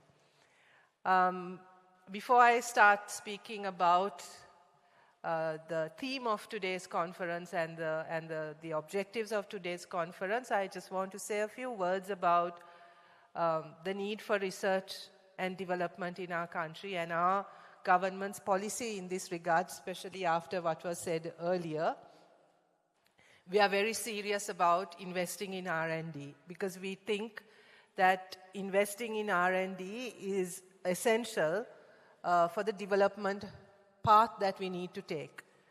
As you know, our intention is not to keep the country going in the same direction that it has been going in for the last 75 years, but to take a new direction. And that new direction has to be based on research and evidence and data. It has to be data-driven. One of the biggest problems that we've been facing over the last several years is that in decision-making, particularly at the highest levels of decision-making, decisions were not taken based on evidence, based on data, based on science. This is something that needs to change. So the decision-making process and the research community needs to work much more closely together. The data, the evidence, the science has to inform the decisions that are made at the highest levels. And it is not just the decision-making process, but if we are to take the leap that we need to take in order to be the country that we have the potential to be, then we need to invest in innovation, we need to invest in new findings, in new technology. All of this needs to happen, and for that to happen, we have to have a robust research and development sector. Until now, investment in the R&D sector by the state has been abysmal, and that needs to change, and we are hoping to change that gradually. We won't be able to get to what we want to get to immediately, but we certainly want to start changing it. The other thing is, I think this is a challenge to the research community, to the research institutions, and to the universities of this country. I think we need to move away from the mindset that quantity equals quality. I think with the way that our systems have been developing, we have focused far too much on quantity and not enough attention and not enough resources on making sure that the quality of what we produce is also of the same, is of standard. I think this is a problem that you were also referring to when you talked about the fact that we have a bad reputation globally. I think it is not the number of journals that matter, but what is in the journals. I think we have to move away from this tendency that many of us feel that the best thing we can do is to come up with yet another journal. I don't think that's the direction we need to go in. We really need to look at improving the quality of our journals. We need to be able to match the quality of the work we do with our recruitment and promotional criteria, where it's not just the number of publications and the number of patents or the number of whatever else it is that goes into our CV, but the quality of what we produce, the quality of our articles, the quality of the innovations for which we have received patents or copyrights or whatever it is. So I think we really need to shift this conversation, and we really need to shift the direction when we talk about investing in R&D, in strengthening our R&D and strengthening the research culture within our institutions. We really now need to focus on quality. And my plea to you is, please do not let those quality standards be imposed from outside. We ourselves, and for a little moment, let me put myself into this category. We need to set those standards. We need to set the parameters for quality, because we are the ones who understand what we do and our own disciplines. Let us not try to do a kind of a cookie cutter model where we apply very technical standards for quality without taking into consideration the disciplinary specificities that each of us represent. This was a fight I had throughout my career in academia, where, as someone coming from the social sciences, we were constantly having to deal with assessment models and quality frameworks that were more suitable for hard sciences that were just arbitrarily imposed on us. That cannot be. Each of our disciplinaries are unique, have specific methods and methodologies and philosophies that inform our work, and that needs to be reflected in the ways in which it is assessed and in the ways in which the quality of our specific disciplines are protected and enhanced. So I think we need to, especially at NSF, recognize the multidisciplinary nature of our institution. We need to make sure that all the different sciences and disciplines get equal recognition and are treated with respect, and that the uniqueness that each methodology and method and philosophy brings in to the research community is valued and taken into account. This is something I think we really need to work on, something that we really need to think about even in our research, where far little attention is paid to method and methodologies. We tend to, we don't talk enough and we don't pay enough attention to method and methodologies. We've turned that also into a very technical kind of, as if every method and every methodology can be adopted across the board. That's not so. As senior researchers, that the questions you ask and how you choose to ask those questions and how you choose how to find answers to those questions are defined differently and should be defined differently.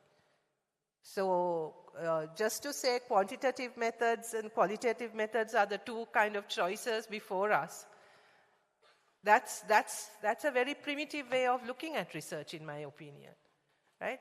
So we need to move beyond, and we as the research community, I think, have a huge role to play in pushing for more rigorous models, in pushing for more rigorous ways of talking about theory, talking about method, talking about methodology, and inculcating that within the younger academic community so that they are not victims of the kind of I would describe it as the publication mania that is currently engulfing all of us, where we just think publication is the answer to improving research.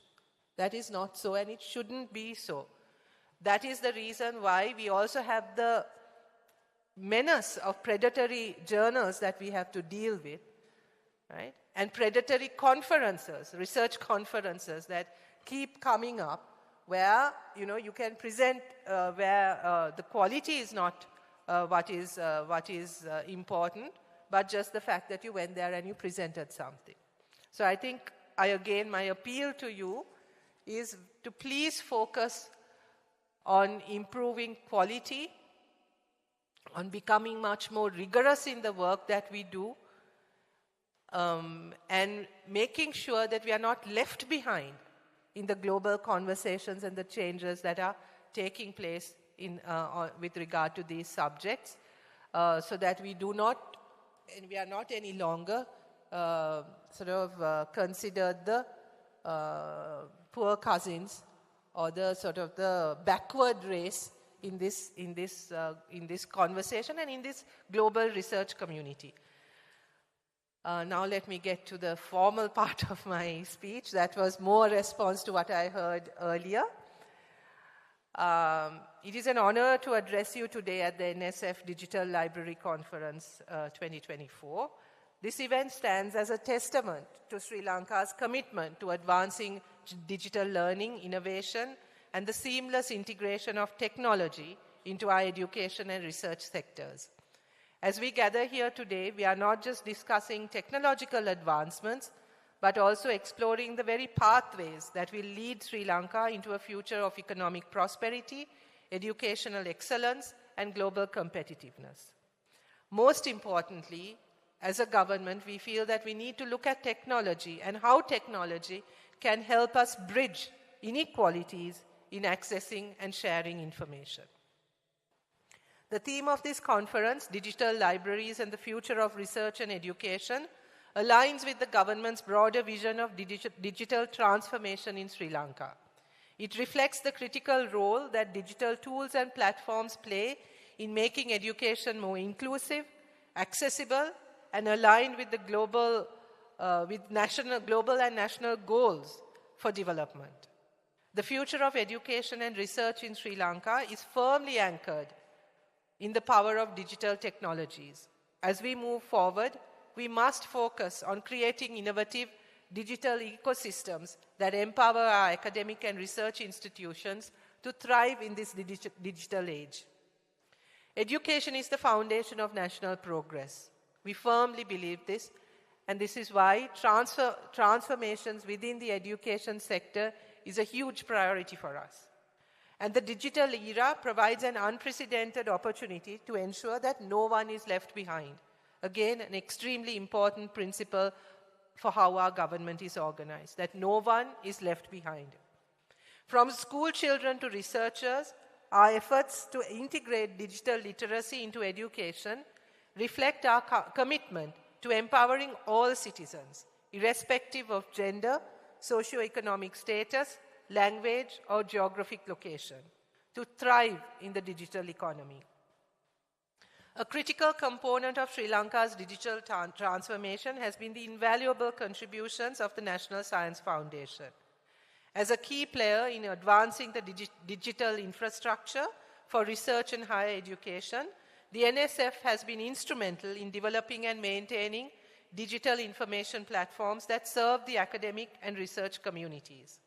The NSF's role in enhancing the digital library and information sharing ecosystem in Sri Lanka has also led to the creation of platforms that provide access to scientific publications, journals, and academic resources that are essential for the advancement of knowledge in higher education and research. Through these efforts, the NSF has enabled institutions and individuals across Sri Lanka to access the latest research, collaborate on international projects, and contribute to global bodies of knowledge. The NSF Digital Library platform serves as a hub for both current and emerging research, offering a seamless gateway to a wealth of digital resources. This has significantly contributed to bridging the digital divide between urban and rural institutions, ensuring that universities, research centers, and individual scholars from every corner of the country have the hope, at least, of accessing world-class information and resources.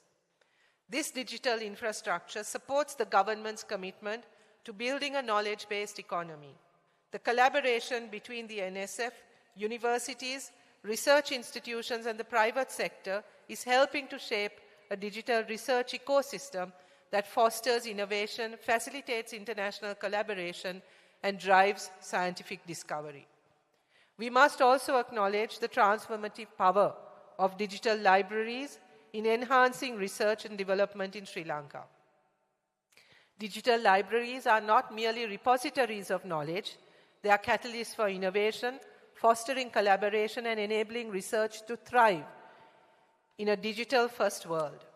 In line with the theme of this conference, we are focused on ensuring that Sri Lanka's digital libraries serve as comprehensive platforms that support researchers and students across diverse fields. The NSF Digital Library Initiative stands as a prime example of how digital platforms can enhance access to critical knowledge, facilitate collaboration among researchers, and contribute to the development of a competitive, knowledge-driven economy.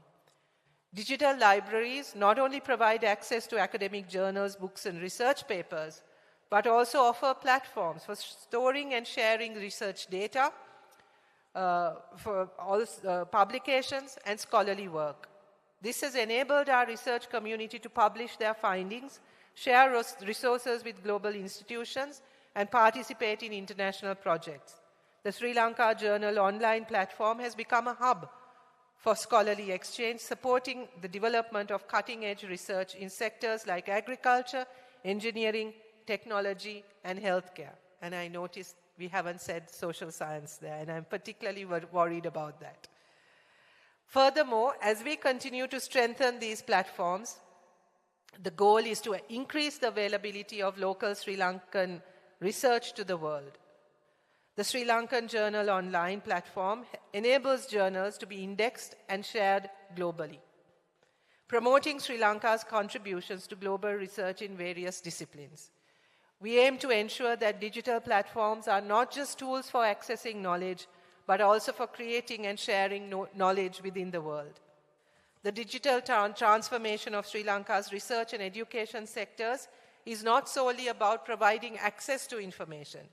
It is about creating a connected and dynamic ecosystem where knowledge can be exchanged, new ideas can be generated, and innovative solutions can be developed.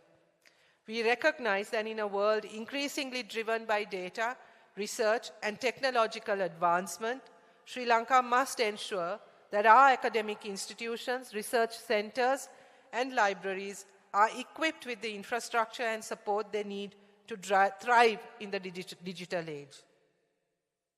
The work being done by the NSF to develop digital information platforms, support libraries, and foster academic collaboration is vital to this mission. Moreover, we are aligning our efforts with digital global trends. As part of our national policy on digital transformation, we are working to integrate new technologies such as artificial intelligence, machine learning, and blockchain into our education and research ecosystems.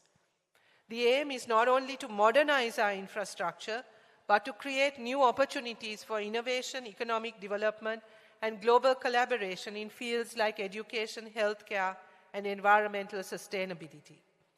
The digital economy is an essential part of our broader vision for national growth and development. As part of the NPP digital policy, you may have noticed, we have set a target of $15 billion in annual digital economic output by 2030. A key pillar in achieving this goal is the expansion and strengthening of the digital services sector. Our educational and research institutions must play a central role in this transformation by fostering skills in emerging technologies and by driving research that leads to commercial and societal innovations. By expanding university curricula to include subjects such as digital technologies, cybersecurity, and AI, and by supporting R&D initiatives through digital platforms, we are ensuring that Sri Lanka's academic and research sectors are well positioned to meet the demands of the digital economy. These efforts are critical for building an economy that is capable of competing on the global stage. This is our goal for the country. In all these efforts, we recognize the importance of gender inclusivity. And I'm particularly highlighting this today when the Women's Caucus in the Parliament, in the 10th Parliament, shared these orange bracelets as part of our initiative to end gender-based violence during these 16 days of activism against gender-based violence. As we forge ahead into the digital future, it is vital that we ensure equal access to the opportunities provided by digital technologies for all citizens, irrespective of gender. In particular, efforts should be made to bridge the gender gap in STEM fields, where women and marginalized groups often remain underrepresented. Technology and digitalization in and of itself will be of little benefit unless the specificities of particular socio-cultural and political economic contexts are taken into account. Innovation, connection, collaboration, knowledge economy, all of these cannot simply be rhetoric or just concepts or words that we use. We need to move beyond that rhetoric, and in order to move beyond that rhetoric, we need to have a realistic grasp of the context within which we operate and within which these new developments need to take place. And this is where I firmly believe the social sciences have a major role to play, and one that we have neglected over the years. As we look into the future, it is essential that we continue to foster collaboration between the government, the private sector, academic institutions, and also the communities from which we come and the communities which need to eventually benefit from all of this.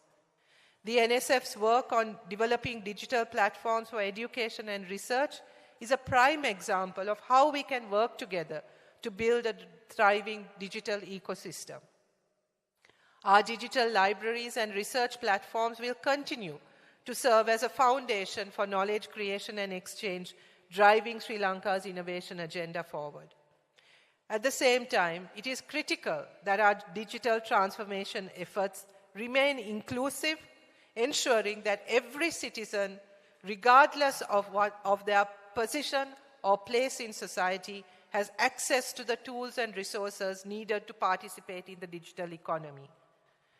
Through continued investment in digital infrastructure, digital literacy programs, and innovative platforms like those supported by the NSF, we will ensure that Sri Lanka remains at the forefront of the digital age. The NSF Digital Library Conference 2024 is an important milestone in Sri Lanka's journey towards a digital future. As we continue to develop and expand our infrastructure, I am confident that Sri Lanka will emerge as a leader in the digital economy, one that is not only digitally connected, but also digitally empowered, driving innovation and improving the quality of life for all our citizens. No one left behind. That is the motto by which we want to work, and we think that the digital world, the technological advancements and the hope offered by the digital world can play a huge role in making sure that no one is left behind. Thank you very much.